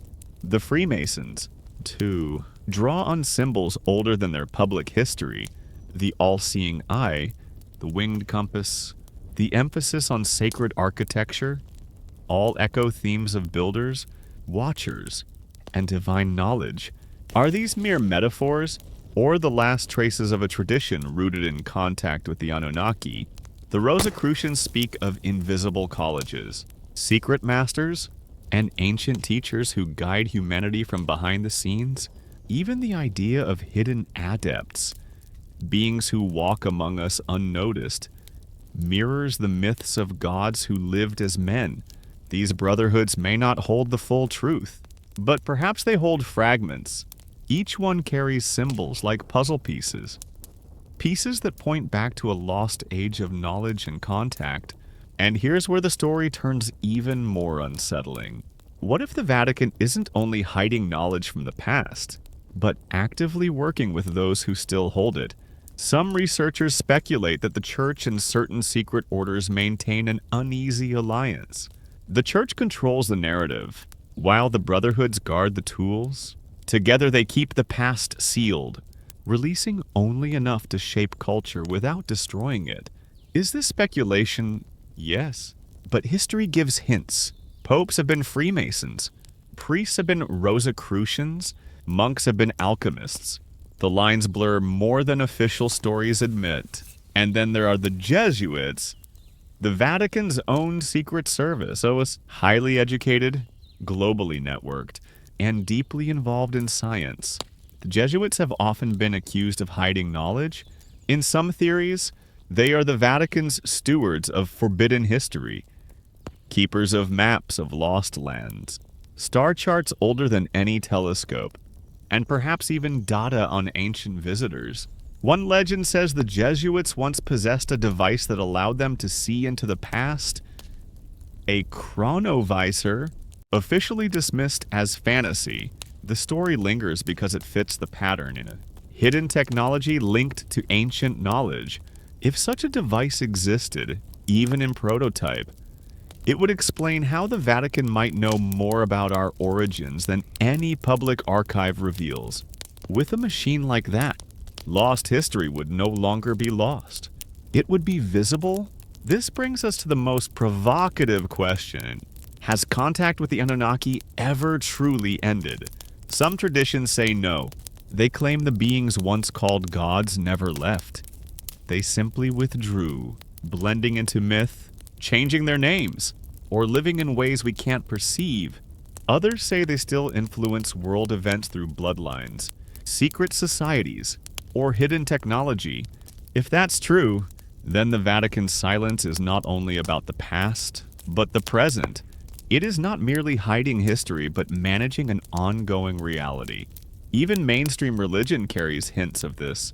Angels appear in visions, deliver messages, and vanish. Saints receive knowledge from bright beings. Miracles occur in blinding light.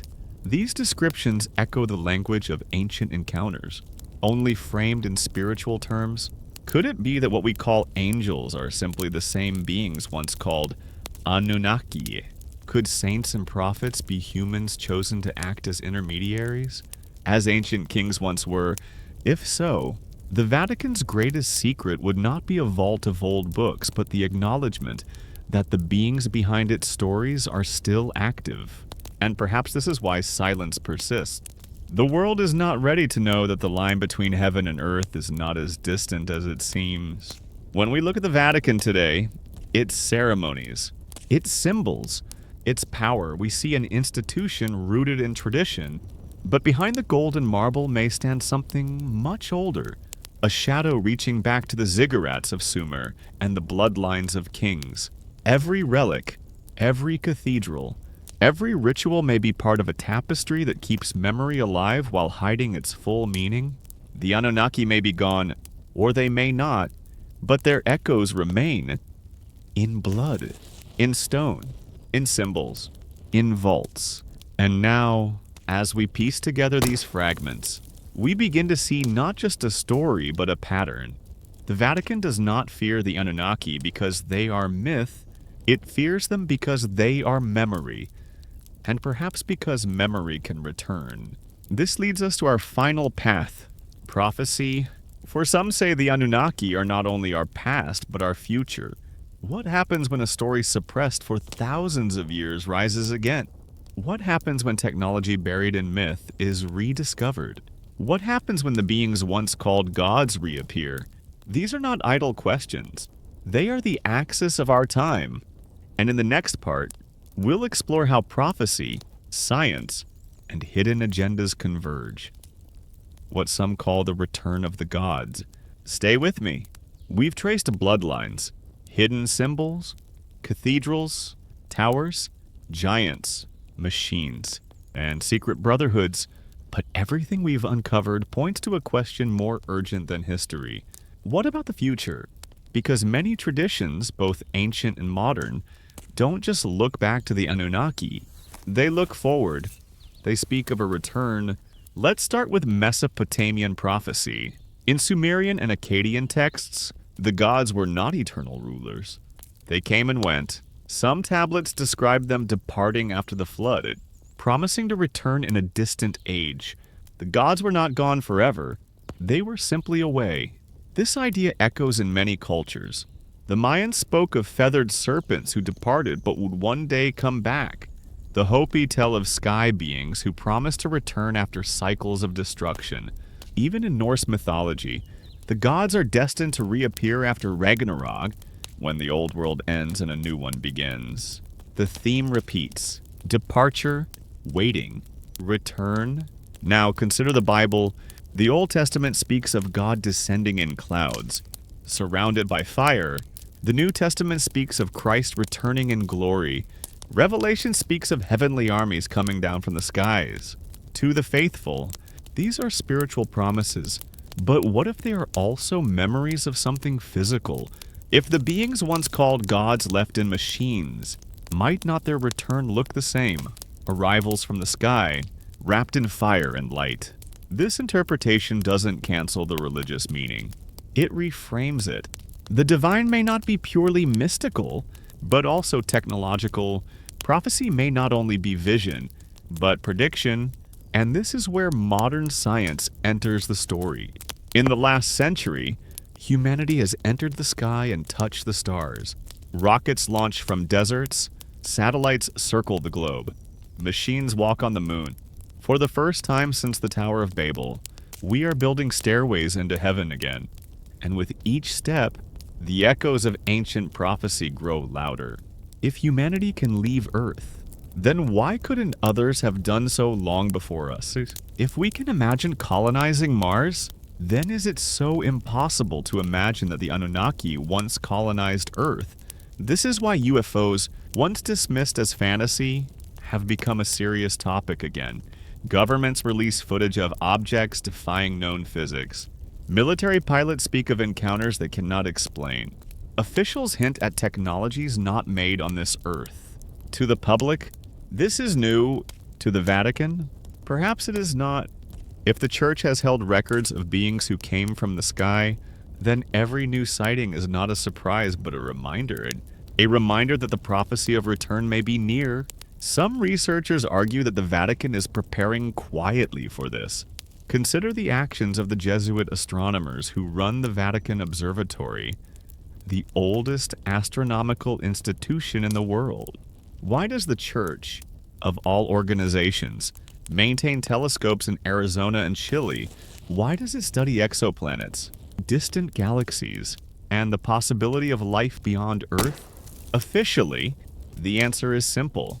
Science and faith can work together, but unofficially, it raises a question: does the Vatican search the skies not only for stars, but for signs of the old gods? In 2014, one Jesuit astronomer openly stated that discovering alien life would not break faith. Instead, he said, it would expand it. The Church has quietly shifted its stance from denying life beyond Earth to preparing for it, as though it knows discovery is inevitable. Could this be part of the prophecy?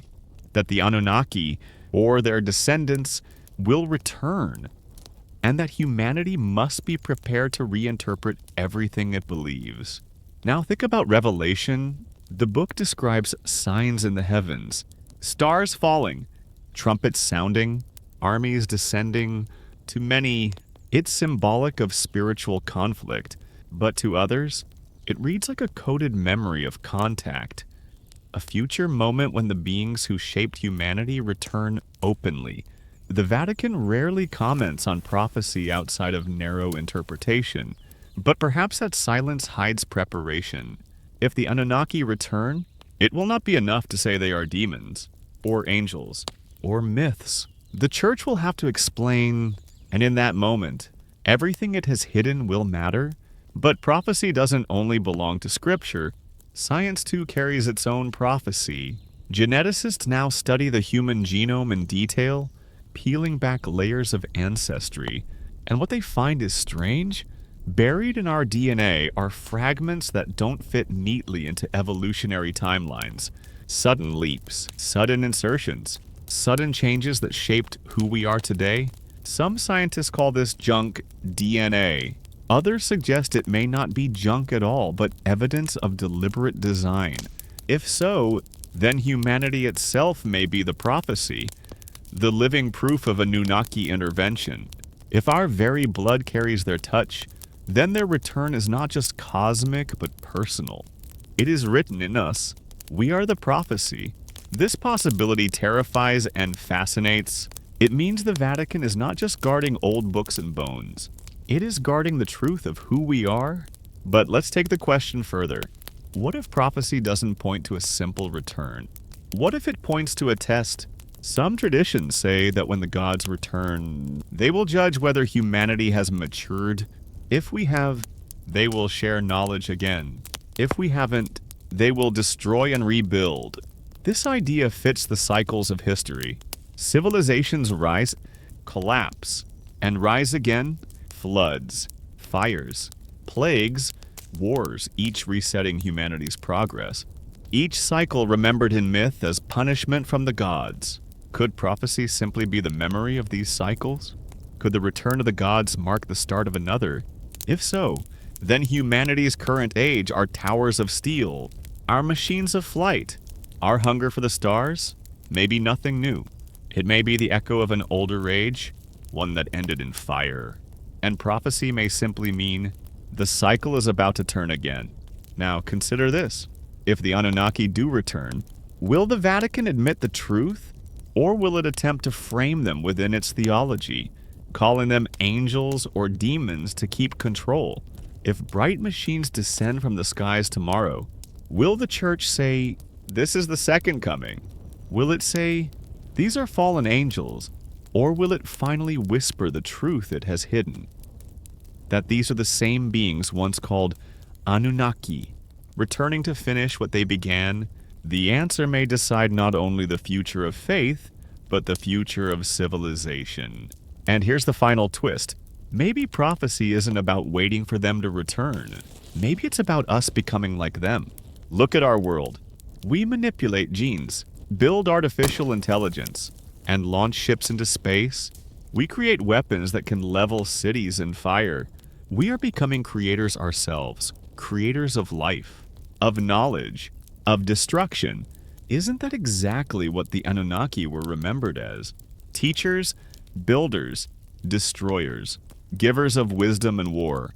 Perhaps prophecy is not only about their return, but about our transformation. Perhaps humanity is destined to become the new Anunnaki, to carry their torch, to travel the stars, to create new civilizations.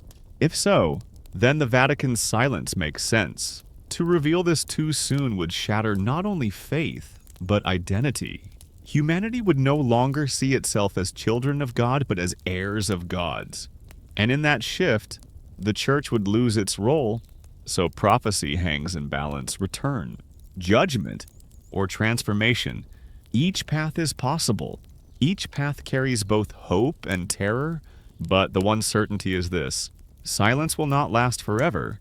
Whether through science, prophecy, or revelation, the truth will surface. The Anunnaki may return, or we may become them, or both. And when that day comes, the Vatican's vaults will open, not by choice, but by necessity. The echoes of Sumer will speak again.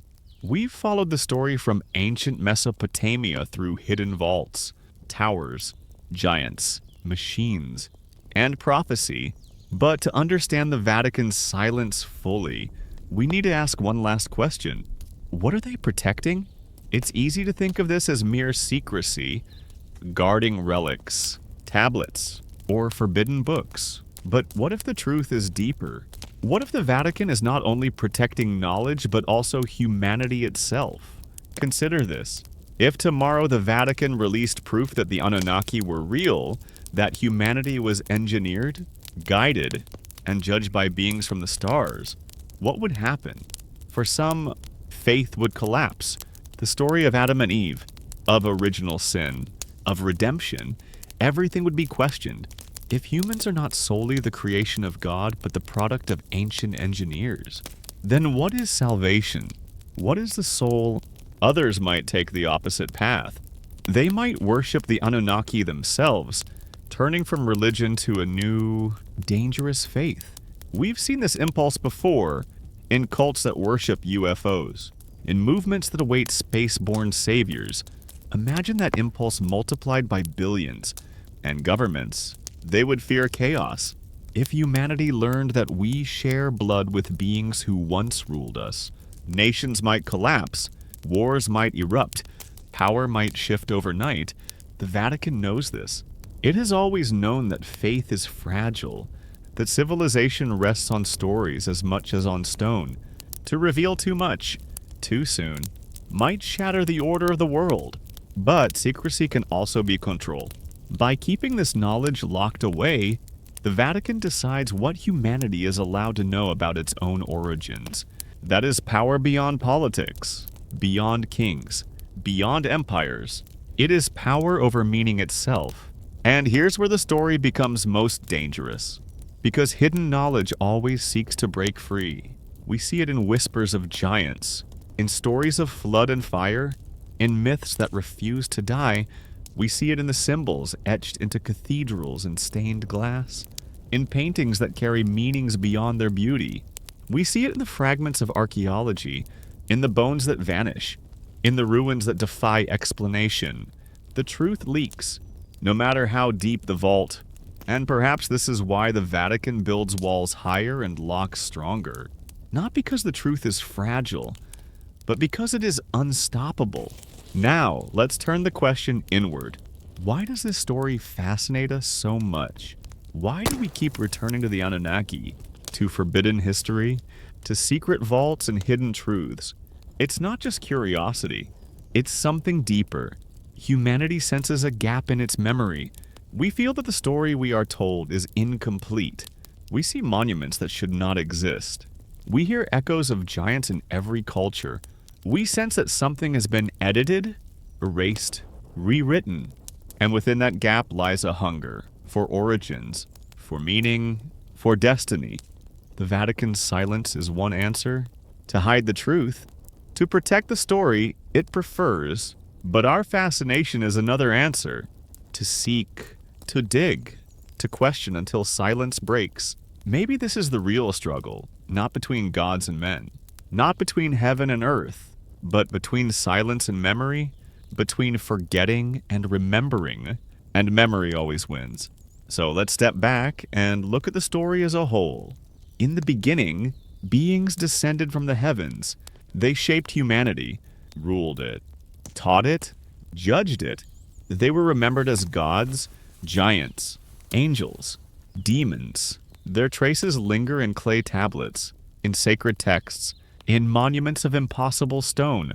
When their time ended, they left, or seemed to, but they left behind knowledge, fragments, secrets, the Tower of Babel, shattered languages, scattered memories. Centuries passed, empires rose and fell, but in shadows, the knowledge was guarded by priesthoods, by brotherhoods, by institutions, until finally, much of it flowed into the hands of one power, the Vatican. There it was locked away, not destroyed, not forgotten, but contained. And why?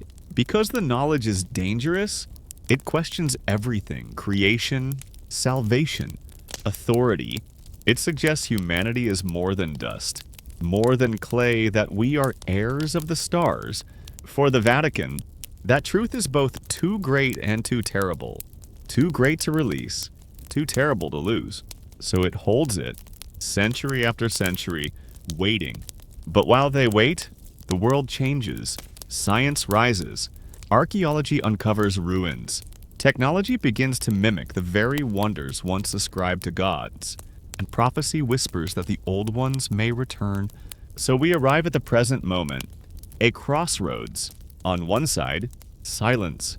The Vatican continues to guard, to withhold, to reinterpret every fragment so that faith remains unbroken. On the other side, revelation, not by choice, but by inevitability, by the ruins that refuse to stay buried, by the DNA that tells stories older than Scripture, by the skies that once again show strange machines. The question is no longer if the truth will emerge. The question is when and how. Will it come with a discovery in the desert? A tablet pulled from the sand? Will it come with a skeleton unearthed that cannot be explained away? Will it come with a ship descending in fire, seen not by one prophet but by millions? Or will it come quietly, not from the heavens but from within us? From the scientists who trace our genes, from the thinkers who connect the myths, from the seekers who refuse to be silent. The Vatican waits, but time is not on its side. Every year, more pieces surface. Every year, silence cracks a little more.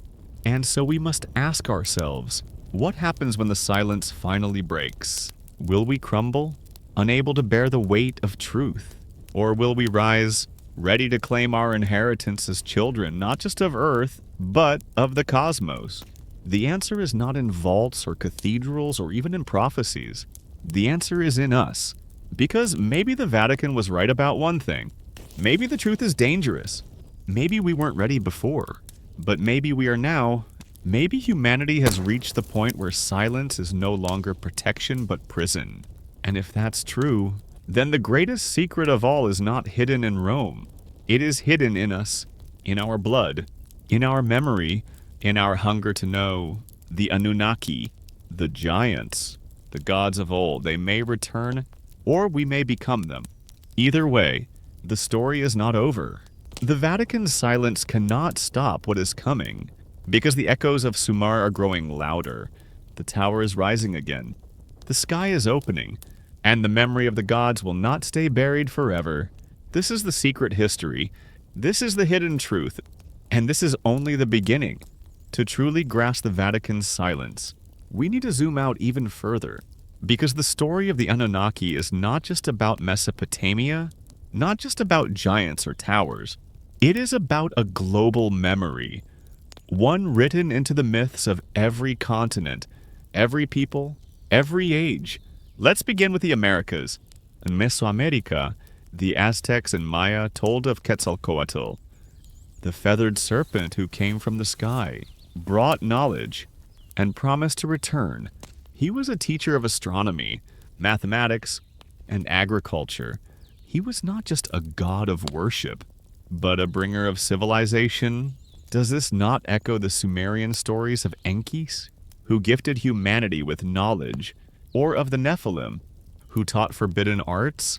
The Inca told of Viracocha, a tall, bearded figure who emerged after a great flood. Bringing order and teaching the arts of civilization, he too eventually departed, promising to return one day. Again the pattern repeats.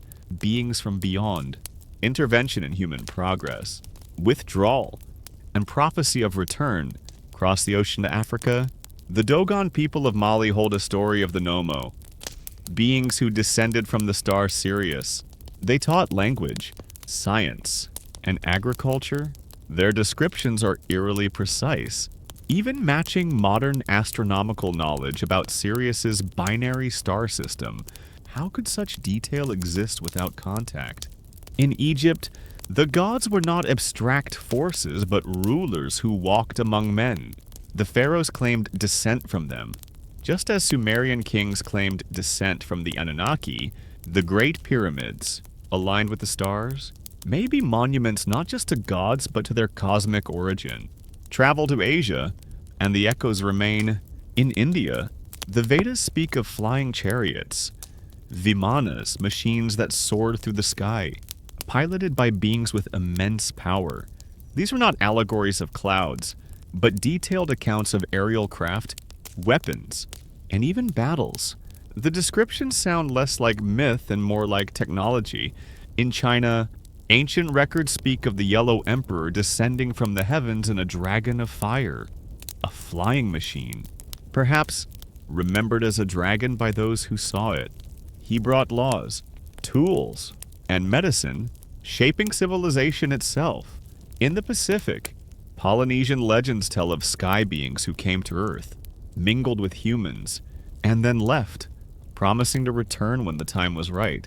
And in Europe, we find the old myths of the Titans, the Olympian gods, and the giants who built stone circles and fortresses. Even after Christianity spread, whispers of old gods and old powers lingered in folk tales, in the fairies and giants of legend. Everywhere, the pattern is the same. Descenders, teachers, builders, judges, departures, promises. It is too consistent to dismiss as coincidence, too detailed to be simple imagination. It is memory scattered, broken, reshaped by culture, but memory all the same. And yet, the Vatican treats these parallels with caution or silence. Why?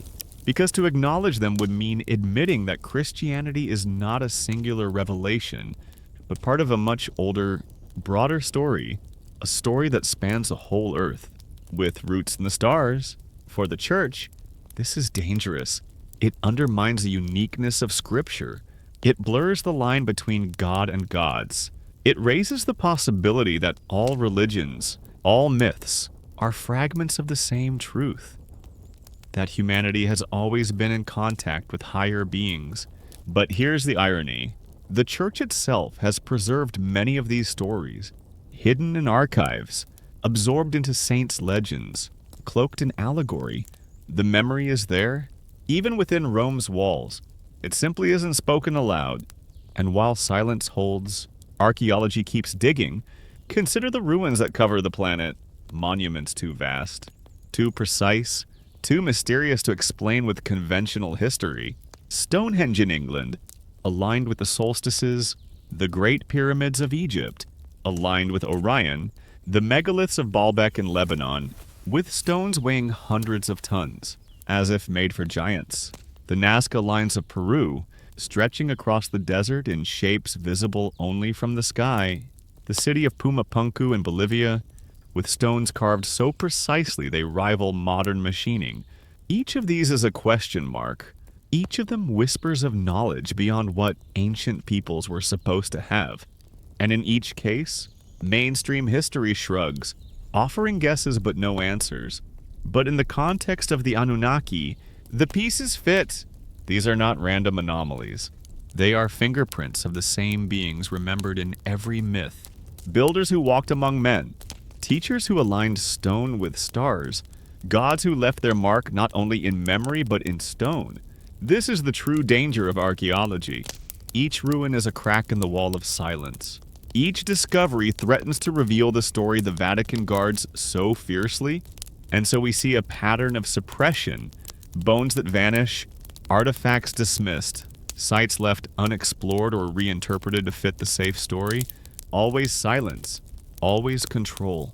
But silence cannot erase stone. The monuments stand unyielding, telling their story to anyone willing to listen. And here's the final layer. The sky itself. For all the myths, all the ruins, all the whispers, the ultimate question is simple. Where did the Anunnaki come from? The Sumerians gave a clear answer. A planet called Nibiru, a world with a long orbit, appearing only after thousands of years. Scholars dismiss it as myth. Astronomers debate the possibility of a hidden planet beyond Pluto. But the idea persists, that humanity's creators came not from heaven in a mystical sense, but from the heavens in a literal one.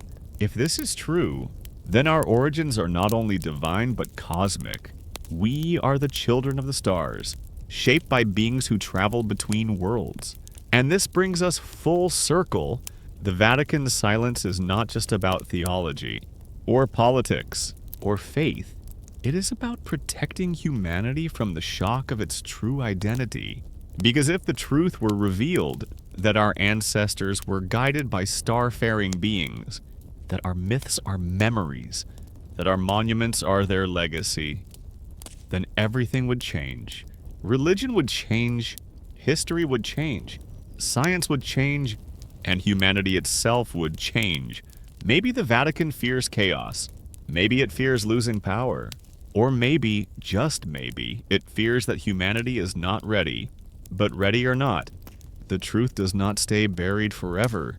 The stories of Quetzalcoatl, Viracocha, the Nomo, the Yellow Emperor, they rise again in our age. The ruins stand. The skies reveal strange lights. The cycle turns once more. And as silence cracks, the question grows louder. What happens when humanity finally remembers? We've traced the echoes of the Anunnaki across continents, myths, ruins, and skies. But there's one more layer of this mystery, the one that feels the most personal, because hidden in all these stories is a message not just about who they were, but about who we are. Let's start with a question. Why do humans across every culture tell stories of gods coming down from the heavens? Why not up from the sea or out from the earth? Why always from the sky? Some scholars say it's because the sky is where thunder and lightning dwell, where the sun and stars shine. Mysteries beyond our reach. But what if it's not symbolic at all? What if it's memory? When the first humans looked up, they may not have been imagining gods. They may have been remembering visitors. The heavens weren't a metaphor. They were a direction. If that's true, then every myth of sky gods, star beings, and heavenly messengers isn't invention. It's history wrapped in poetry. And in that history, there's a pattern. These beings always do three things. They teach, they rule, they leave. They don't stay forever. They appear, they shape, and then they withdraw, leaving humanity to fend for itself, to forget, and to remember. This cycle is so consistent, it feels deliberate, like a training program, like a parent stepping back so a child can grow. Could it be that humanity is not just a random species in a random universe, but a project, an experiment, a legacy? The Sumerians said the Anunnaki created humans as workers, but also gave them knowledge. The Bible says humanity was made in the image of God, dust infused with something divine. Across myths, the story is the same. We are not purely of earth. We are a hybrid of soil and stars. If so, then the Vatican's silence hides not just a forbidden past, but a forbidden identity. We are not what we think we are. And this brings us to the most radical idea of all. Maybe the Vatican knows this. Maybe that's why it guards its vault so fiercely. Because if humanity understood its true origins, the entire foundation of religion would shift. We wouldn't see ourselves as fallen creatures needing salvation. We'd see ourselves as star children waking up to our inheritance. This isn't just speculation. Look at what modern science is finding. Geneticists studying the human genome have found segments of DNA that seem out of place. Insertions that don't match gradual evolution, sudden leaps in intelligence, language, and creativity. Some call it the genetic spark. Others whisper of directed panspermia, the idea that life, or intelligence, was seeded deliberately. The Vatican watches these developments carefully. It funds bioethics councils. It debates artificial intelligence. It hosts conferences on astrobiology, all under the banner of faith, but perhaps also under the shadow of knowledge it cannot share. Because if the Anunnaki engineered humanity, then humanity may be capable of becoming like them. Think about our age. We edit genes. We build machines that learn. We launch ships to other worlds. We stand on the edge of creating life, intelligence, and maybe even immortality. This is exactly how the old myths described the gods. Builders, creators, bringers of fire and knowledge. Maybe prophecy isn't about the Anunnaki coming back at all. Maybe it's about us becoming the new Anunnaki, repeating the cycle, moving from student to teacher, from creator to creator. And if that's true, then the Vatican's silence is not only about power, it's about timing. Revealing the truth too soon could tip the balance, pushing humanity toward arrogance or despair before it's ready. But hiding it too long could trap us in ignorance. So they wait, but waiting won't last forever. Because every year the world grows more connected, more curious, more capable, the old myths spread on the internet, the old ruins are re-examined, the old DNA is decoded, and as the cracks widen, the question of identity becomes impossible to ignore. If humanity is a hybrid, then what is the soul? If the Anunnaki shaped us, does that make them our gods? Or just our ancestors? And if they return, do we kneel or do we stand? These questions don't have easy answers, but they are coming, whether the Vatican is ready or not, because knowledge is no longer locked in one vault in Rome. It's scattered, just like the old languages after Babel.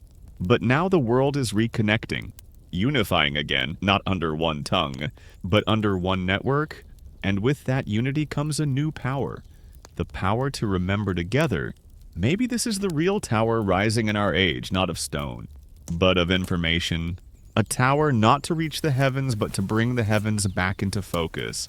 And as this tower rises, the Vatican's silence grows thinner. Because in the end, truth does not belong to one institution.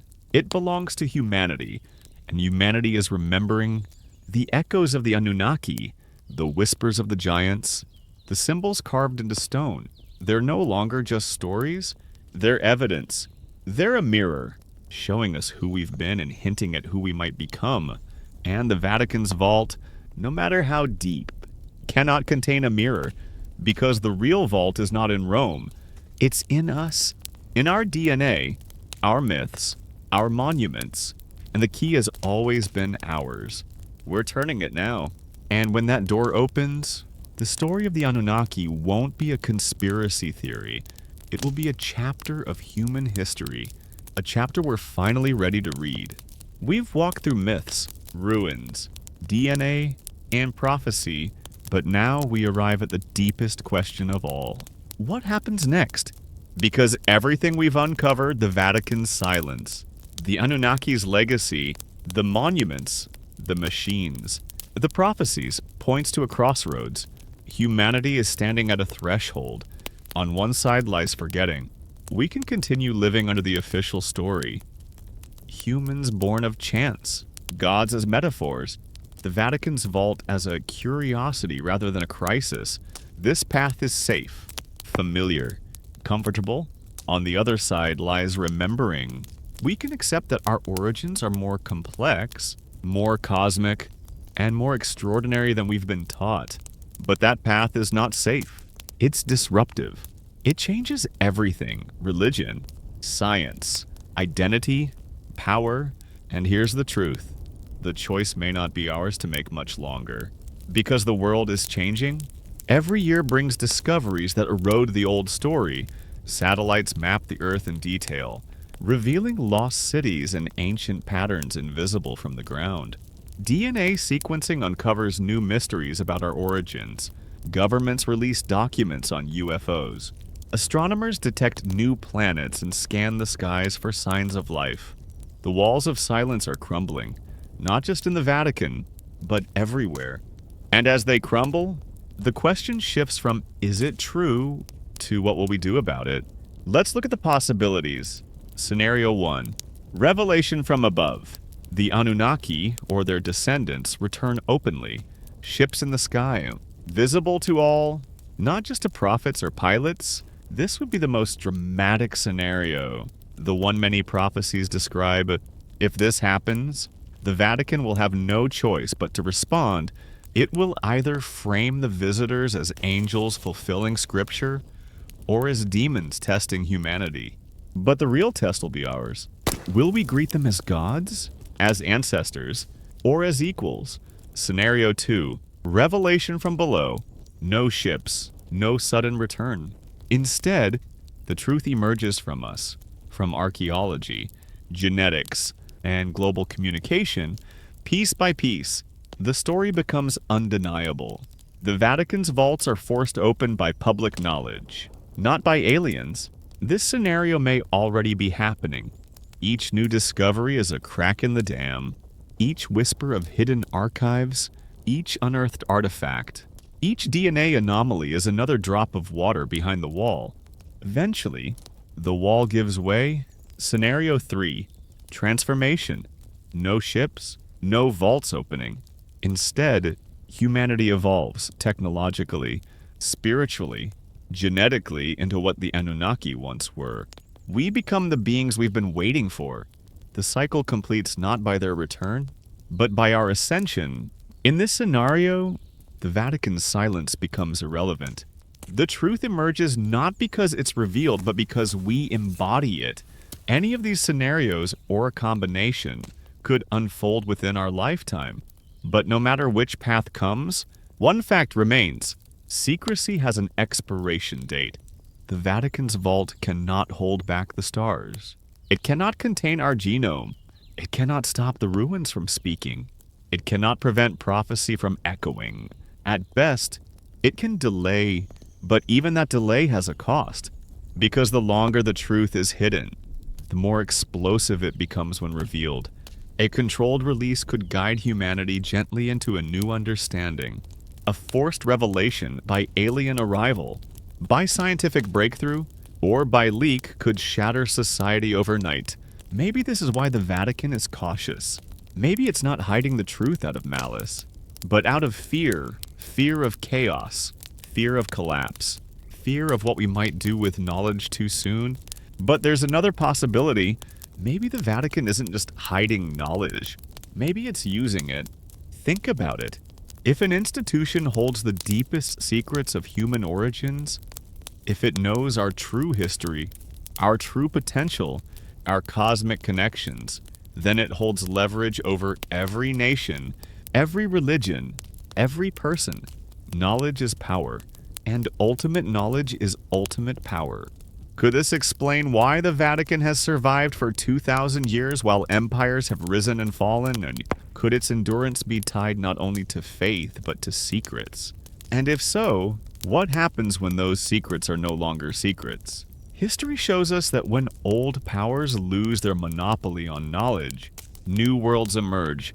The printing press broke the church's control over scripture. The internet is breaking governments' control over information. And now, a global hunger for hidden history is breaking the silence of the vaults. We are living in a moment like no other. A moment when myths are being re-examined, when ruins are being reinterpreted, when DNA is being decoded. And as this happens, the Vatican's silence becomes not a shield, but a spotlight. Every time it refuses to answer, the world asks louder. Every time it denies, the evidence grows. Every time it stays quiet, the mystery deepens. Silence once protected it. Now silence exposes it. This is why you're watching this video. This is why millions of people are drawn to the question of the Anunnaki. This is why myths from every corner of the globe are being revisited. Because deep down, we sense it. We sense that the story we've been told is too small for us.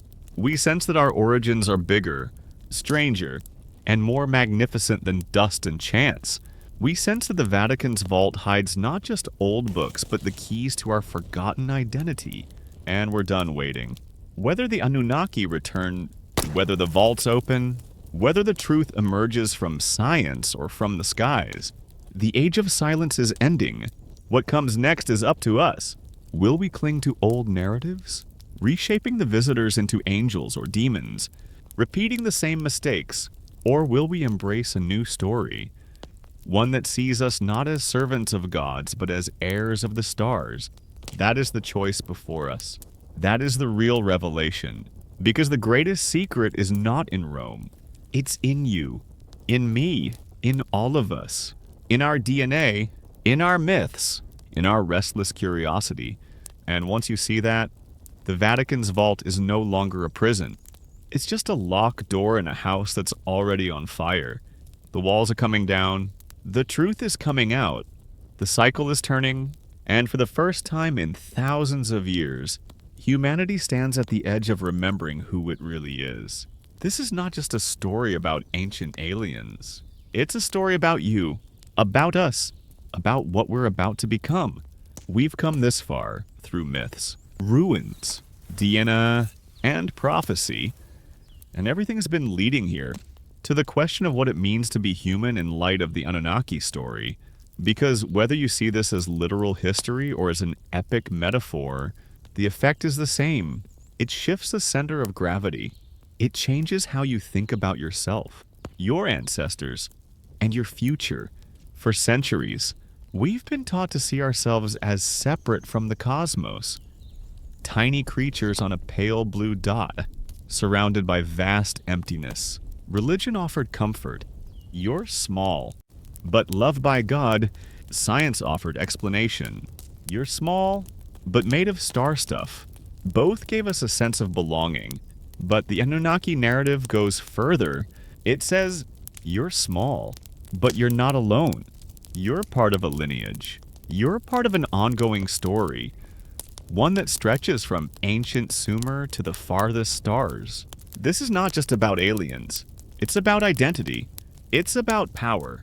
It's about responsibility. Because if we are the legacy of star visitors, if our DNA carries their fingerprints, then we're not just the children of Earth. We're the bridge between Earth and sky. And bridges don't just connect. They transform. Think of what happens when two worlds meet. Knowledge flows both ways. Cultures change. Power shifts. This is what the old myths describe. Gods descending. Humans rising. The Anunnaki weren't just rulers. They were teachers. Engineers. Geneticists. Architects. They spark something in us. And maybe that spark is still burning. Maybe that's why humanity is so restless. So driven. So obsessed with the stars. Because on some deep level, we're trying to go home. But here's the twist. Home may not be a place. It may be a state of being. When the Sumerians wrote of the Anunnaki, they didn't just describe them as physical beings. They described them as wielders of knowledge, bearers of me, the divine powers, the blueprints of civilization. When the Bible speaks of God breathing life into Adam, it's not just about oxygen. It's about something intangible infused into matter. Call it spirit, call it consciousness, call it the spark, whatever it is. It's what makes us human. And it may also be what makes us more than human. This is where the Vatican's silence becomes even more fascinating. Because the Vatican is not just a library, it's also a symbol. It's the keeper of mysteries, the interpreter of scripture, the mediator between heaven and earth. If it truly holds evidence of our star-born past, then it also holds evidence of our star-born potential. Think about the rituals, the art, the architecture of the church, domes shaped like the sky, altars aligned with the solstices, paintings of angels descending from clouds, bathed in light. These aren't just decorations, they're reminders. They're codes. They're telling us, in plain sight, a story older than Rome. And yet, the official line remains, angels. Yes, aliens. No. Heaven. Yes, other worlds. No. Why? Because the moment you admit the possibility of other worlds, of other beings, of ancient visitors, the monopoly collapses. The priest is no longer the only mediator between man and God. The story no longer belongs to one faith. It belongs to everyone. And that's the point. The Anunnaki narrative is a universal story. It's not owned by one religion, one culture, or one people. It's written across the sky and the stones. It's in the carvings at Göbekli Tepe. It's in the myths of the Hopi and the Dogon. It's in the Book of Enoch. It's in the Vatican vault. And now it's in your hands. This is why your curiosity matters. This is why asking questions matters. Because every time someone asks, every time someone digs, every time someone refuses to accept just a myth as an answer, another piece of the puzzle clicks into place. The Vatican can lock up manuscripts, it can classify artifacts, it can redact documents, but it cannot lock up your mind. And your mind is where the real revolution begins. Because the Anunnaki story isn't just about history, it's about potential. If they gave us knowledge, what have we done with it? If they seeded us with curiosity, how have we used it? If they set us on a path, where are we now? Look at our world. We are decoding genomes. We are building machines that learn. We are exploring other planets. We are merging biology and technology. This is not just progress. This is transformation. It looks eerily like the myths. Humans creating life. Humans reaching for the heavens. Humans wielding powers once attributed to gods. Are we repeating the cycle? Are we becoming the Anunnaki of the future? Visitors. Teachers. Builders of civilizations on other worlds. If so, then the Vatican's silence isn't just about the past. It's about the future. Because once humanity realizes what it really is, the old hierarchies dissolve, the old narratives crumble, and power shifts, not just from the church, but from any institution that claims to stand between you and the stars. This is why the Anunnaki story is so powerful. It's not just a theory about aliens. It's a mirror. It shows us who we've been, who we are, and who we could become. And that's why it's so dangerous. Because when you know who you are, you can't be controlled. The vault may hold scrolls, artifacts, even alien relics. But the real vault, the one they can't touch, is your own awareness. Once it opens, you're free. And freedom, once tasted, can't be forgotten. That's the real secret hidden under all the myths, under all the ruins, under all the secrecy. The secret is not them. The secret is you. We've explored the possibility that the Anunnaki shaped our past. But what about the present, the signs, patterns, and clues that suggest their influence is still here? Because myths don't just survive for thousands of years by accident. They endure because they resonate. Because they're tied to something deeper than folklore. And today, they're resurfacing in ways we can't ignore. Let's start with symbols. Across the world, you see the same motifs. Winged beings, stars, suns, serpents, double helixes, pine cones, and handbags of the gods carried by figures in ancient carvings. Historians try to explain them as ritual items or artistic coincidences, but the recurrence is uncanny. In Sumer, these motifs appear on temple walls. In Mesoamerica, they're carved into pyramids. In Egypt, they're painted on tombs, thousands of miles apart, thousands of years apart, and yet the same patterns. Could this be cultural diffusion from one source? Could it be a shared memory of visitors who traveled the globe, teaching the same knowledge? Even today, you see echoes of these symbols in corporate logos, national seals, and religious art.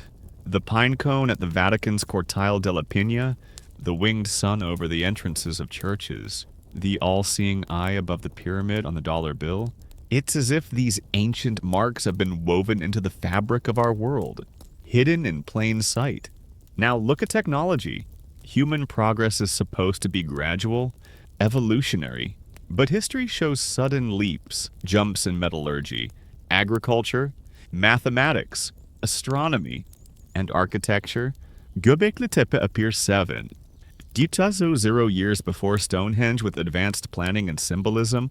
The Sumerians invent writing seemingly overnight. The Indus Valley builds cities with plumbing before Rome. Each leap looks less like trial and error and more like a download. And in our age, it's happening again.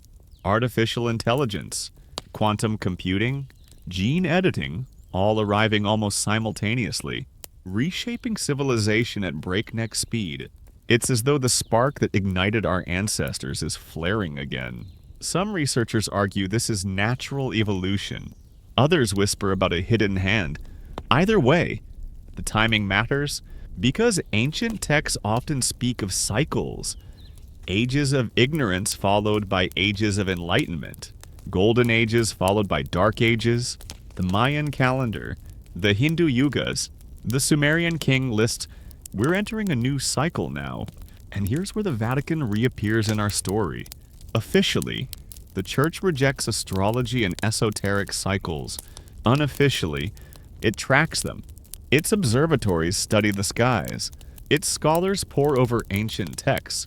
Its vaults hold manuscripts on cosmology, prophecy, and time. Why? Because cycles are power. Knowing when an age turns gives you an advantage. Politically, spiritually, even technologically, If the Vatican knows we're entering a period of disclosure, it may be preparing for it, quietly shifting doctrine, hosting conferences on astrobiology, training theologians to discuss aliens without shattering faith. This isn't speculation. The Vatican has openly said it's ready to baptize extraterrestrials if they appear.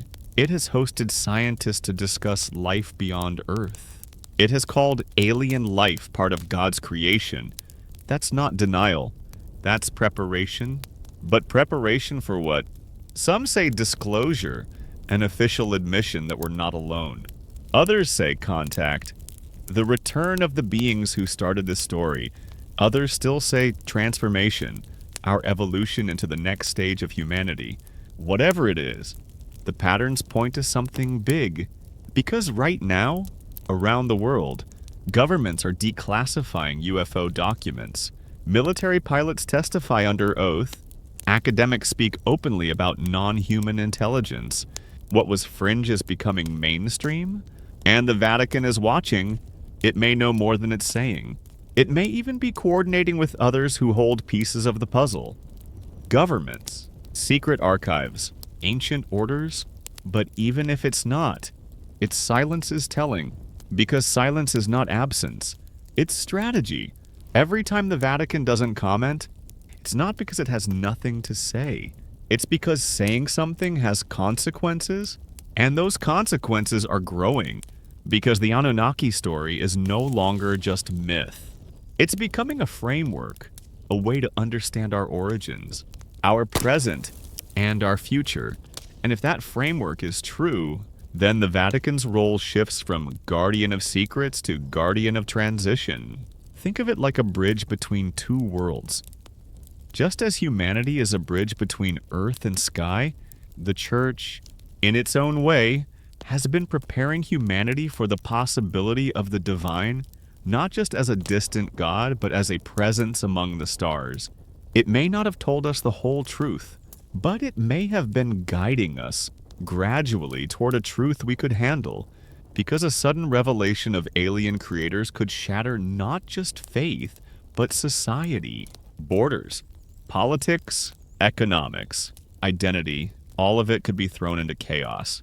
And so the Vatican waits, but waiting cannot last forever. The cycles turn, the patterns repeat, the spark ignites, and here we are. For the first time in thousands of years, humanity is able to see the whole board. Myths, ruins, DNA, stars, all at once. We are connected, informed, curious, and that changes everything.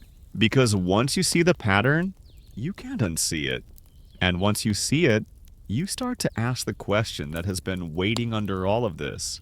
If the Anunnaki created us, what are we creating? Are we building a future of freedom, knowledge, and exploration, or a future of control, secrecy, and fear? Because the cycle can repeat either way, and that's the real test. The Anunnaki may have been our teachers, the Vatican may be our guardian, but the choice of what happens next is ours. And it starts not in Rome, not in Sumerian, not in the stars, but in your own mind. Because once your mind is free, the vaults don't matter. The secrets don't matter. You are the secret. And you're already unlocking. We've spent hours looking outward at myths, ruins, DNA, the Vatican, and the skies. But the most important part of the story isn't out there. It's inside you. Because the Anunnaki story, whether literal or symbolic, is ultimately about awakening. It's about remembering what was planted in us thousands of years ago. Knowledge, curiosity, imagination, the drive to create, and that awakening starts with a shift in perspective. When you look at history through the lens of the Anunnaki, it's like putting on a new pair of glasses. Suddenly, the strange coincidences make sense. The abrupt leaps in civilization feel less random. The recurring symbols stop being decoration and start being communication. It's as if our ancestors left a trail, not just in monuments and myths, but in our very language, our art, our rituals, a trail pointing back to the stars. And for the first time in thousands of years, we're following it. This is why the Vatican's vaults feel so important. It's not just about dusty manuscripts or hidden relics. It's about a story of humanity that's been interrupted, a story that was once public, then became secret. We can argue forever about why the secrecy began. Was it about power, fear, timing, maybe all three? But the effect is the same. Humanity forgot. Now we're remembering, and remembering changes everything. It changes how you see religion, not as an endpoint, but as a coded message. It changes how you see science, not as a refutation of myth, but as its continuation.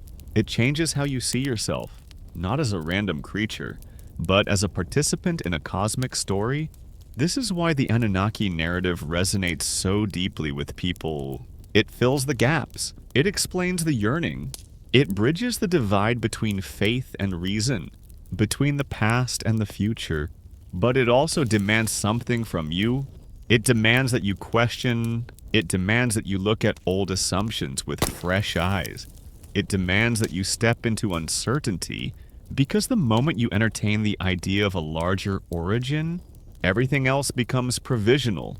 And that can be uncomfortable, because if humanity is more than we've been told, then we're also capable of more than we've believed. We're responsible for more. We can't just shrug and say, we're small. We're powerless. We're not powerless. We're potential, and that's both exhilarating and terrifying, because what we do with that potential determines whether we repeat the mistakes of the past or create something new.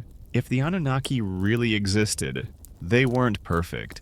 The myths are clear about that. They were powerful, but also flawed. They fought, they ruled, they left, they too were learning. So maybe the real lesson isn't just that we're their descendants. Maybe it's that we're their continuation, the next chapter of an unfinished experiment. And that experiment may not be about genetics or technology at all. It may be about consciousness. Think about it. The greatest leaps in human history weren't just technological. They were leaps in awareness, language, art, ethics, philosophy. Every time we've shifted how we see ourselves, the world has changed. Now we're on the verge of another leap. The myths of the past are converging with the science of the present. The sky gods are converging with the star maps. The vaults are converging with the internet. And through it all, the Vatican stands like a sentinel, silent, watching, waiting. But the age of silence is ending, because we no longer live in a world where knowledge can be contained in one vault. We live in a world where knowledge leaks, spreads, multiplies. And in that world, awakening is contagious. The more you learn, the more you question, the more you question, the more you see. The more you see, the less you can be controlled. That's why this matters. That's why you're here. You're not just a viewer. You're part of the process. You're part of the awakening. When you ask about the Anunnaki, you're not just asking about aliens. You're asking about yourself. And when enough people ask that question, the vault doesn't stand a chance. Because the real vault isn't in Rome. It's in our collective memory. And it's opening the myths, the symbols, the ruins. They're like a lock, and our curiosity is the key. We're turning it now. And when the lock clicks open, we won't just discover who the Anunnaki were, we'll discover who we are. And that's the revelation the Vatican can't control. Because once you know who you are, no institution, no myth, no vault can define you. You define you. And that's when the cycle truly breaks. That's when the student becomes the teacher. That's when humanity stops waiting for gods to return and starts becoming the creators we were always meant to be. It's not just a theory. It's an invitation. The question is, will we accept it? We've been building to this moment, the point where myth, memory, and modern reality converge, because the Anunnaki story isn't just about the past. It's about the choice humanity faces right now. It's easy to think of this as a mystery locked away in some hidden vault in Rome. But the more you follow the evidence, the clearer it becomes. The vault isn't just a room. It's a network. It's a system. It's the sum of all the ways power controls knowledge. And like any system, it only works as long as people believe in it. For thousands of years, the Vatican and other institutions have acted as gatekeepers, deciding which stories become scripture, which manuscripts become public, which artifacts are displayed and which are hidden. But the internet has changed that forever. Now, a single leaked photo of an artifact can travel the world in minutes. A suppressed manuscript can be digitized and uploaded to thousands of servers. A secret cannot be buried without someone, somewhere, digging it up. This is why the Anunnaki story feels so alive right now. It's not because there's suddenly new evidence. It's because there's suddenly new access. And access changes everything. It means you don't have to wait for permission to ask questions. You don't have to be a scholar in the Vatican library to see ancient texts. You don't have to rely on official narratives to understand your own origins. You can go direct, and going direct is dangerous for the gatekeepers, because once you start connecting dots for yourself, you stop being a passive receiver of information. You become an active participant in the story. This is the deeper point behind the Anunnaki narrative. It's not just aliens did it. It's you can do it.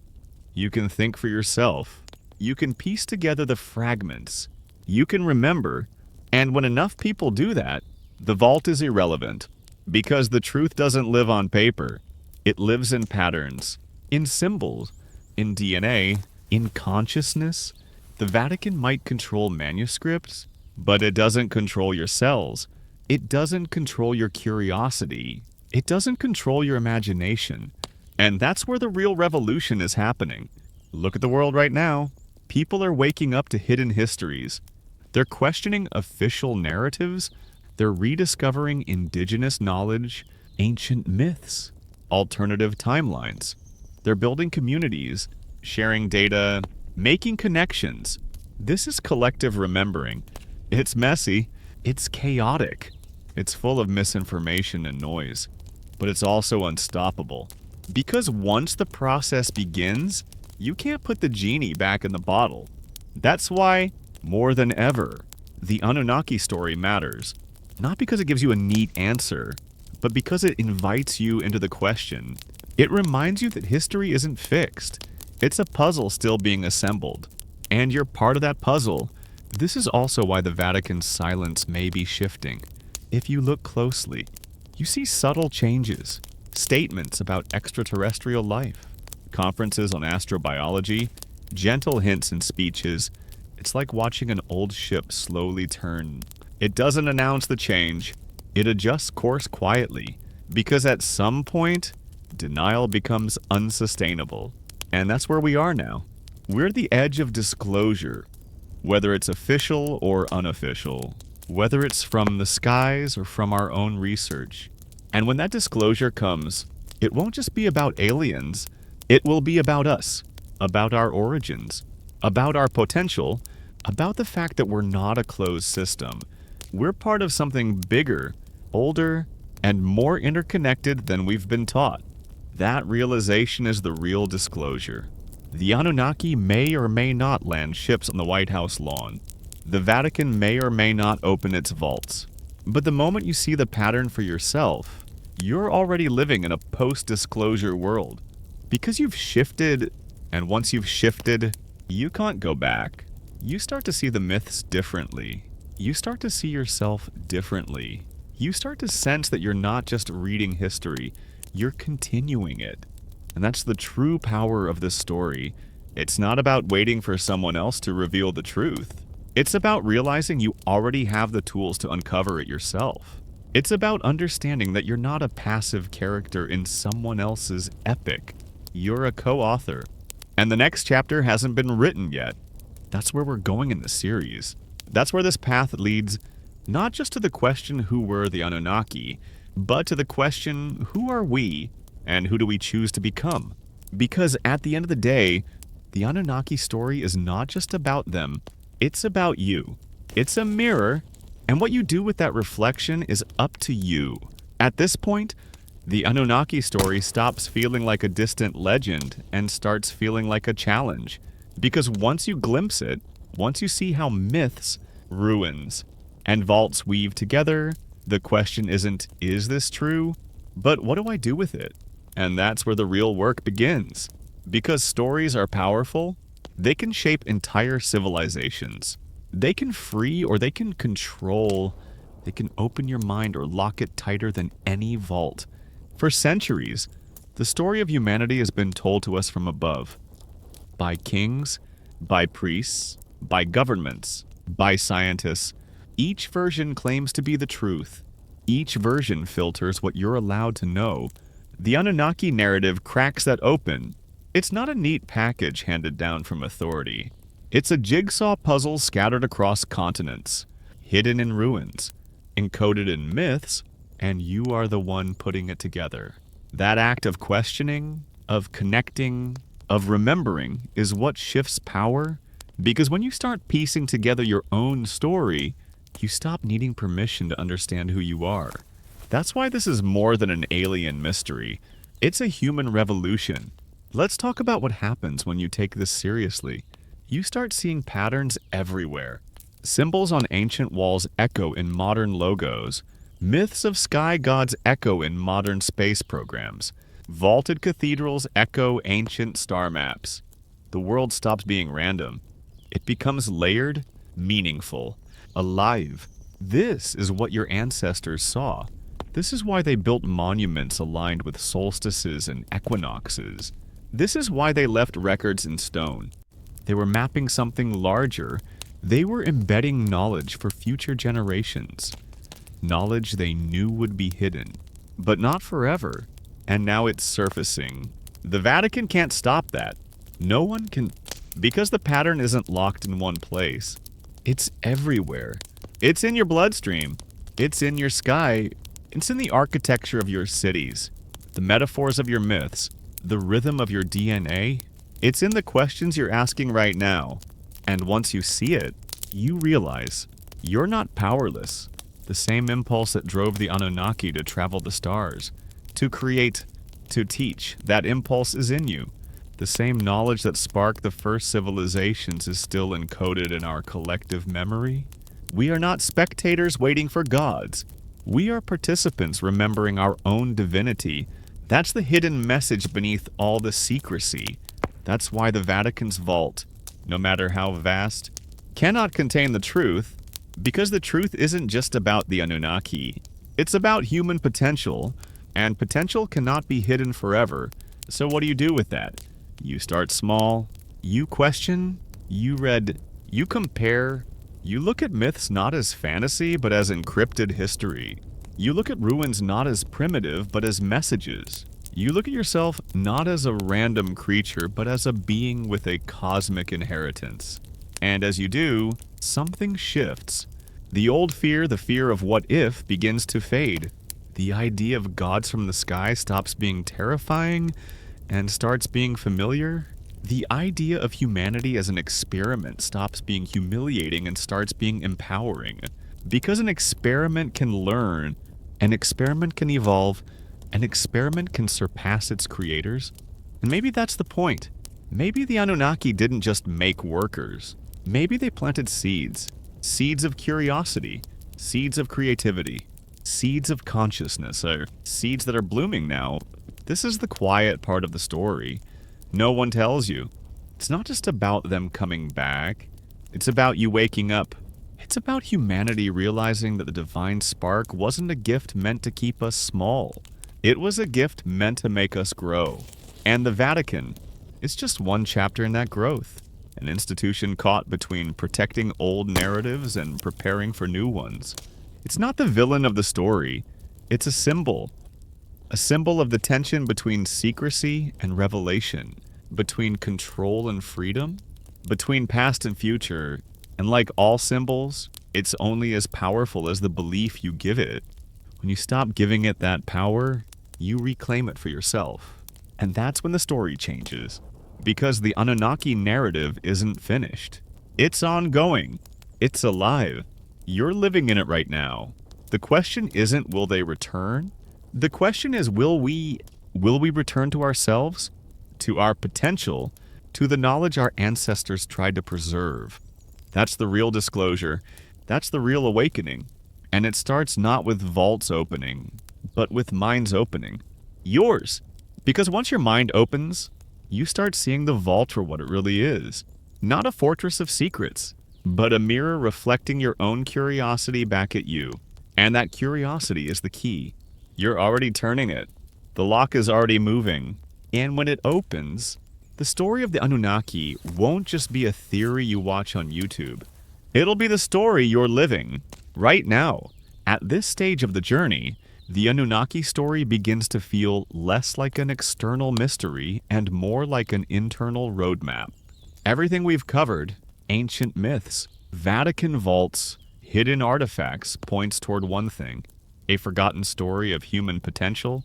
This is why it resonates so deeply, because somewhere inside, you already know.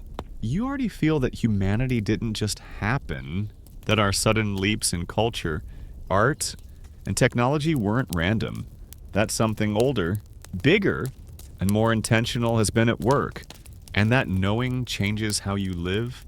It changes the way you look at history books. It changes the way you look at the stars. It changes the way you look at yourself in the mirror. Because if the Anunnaki story is even partly true, then everything we've been taught about our limits has been a lie. We are not just survivors of a random planet. We are creators in training. We are explorers in waiting. And the Vatican's vaults, far from being the end of the story, are just the start. They're a symbol of the old paradigm. A paradigm where a few control the knowledge of the many.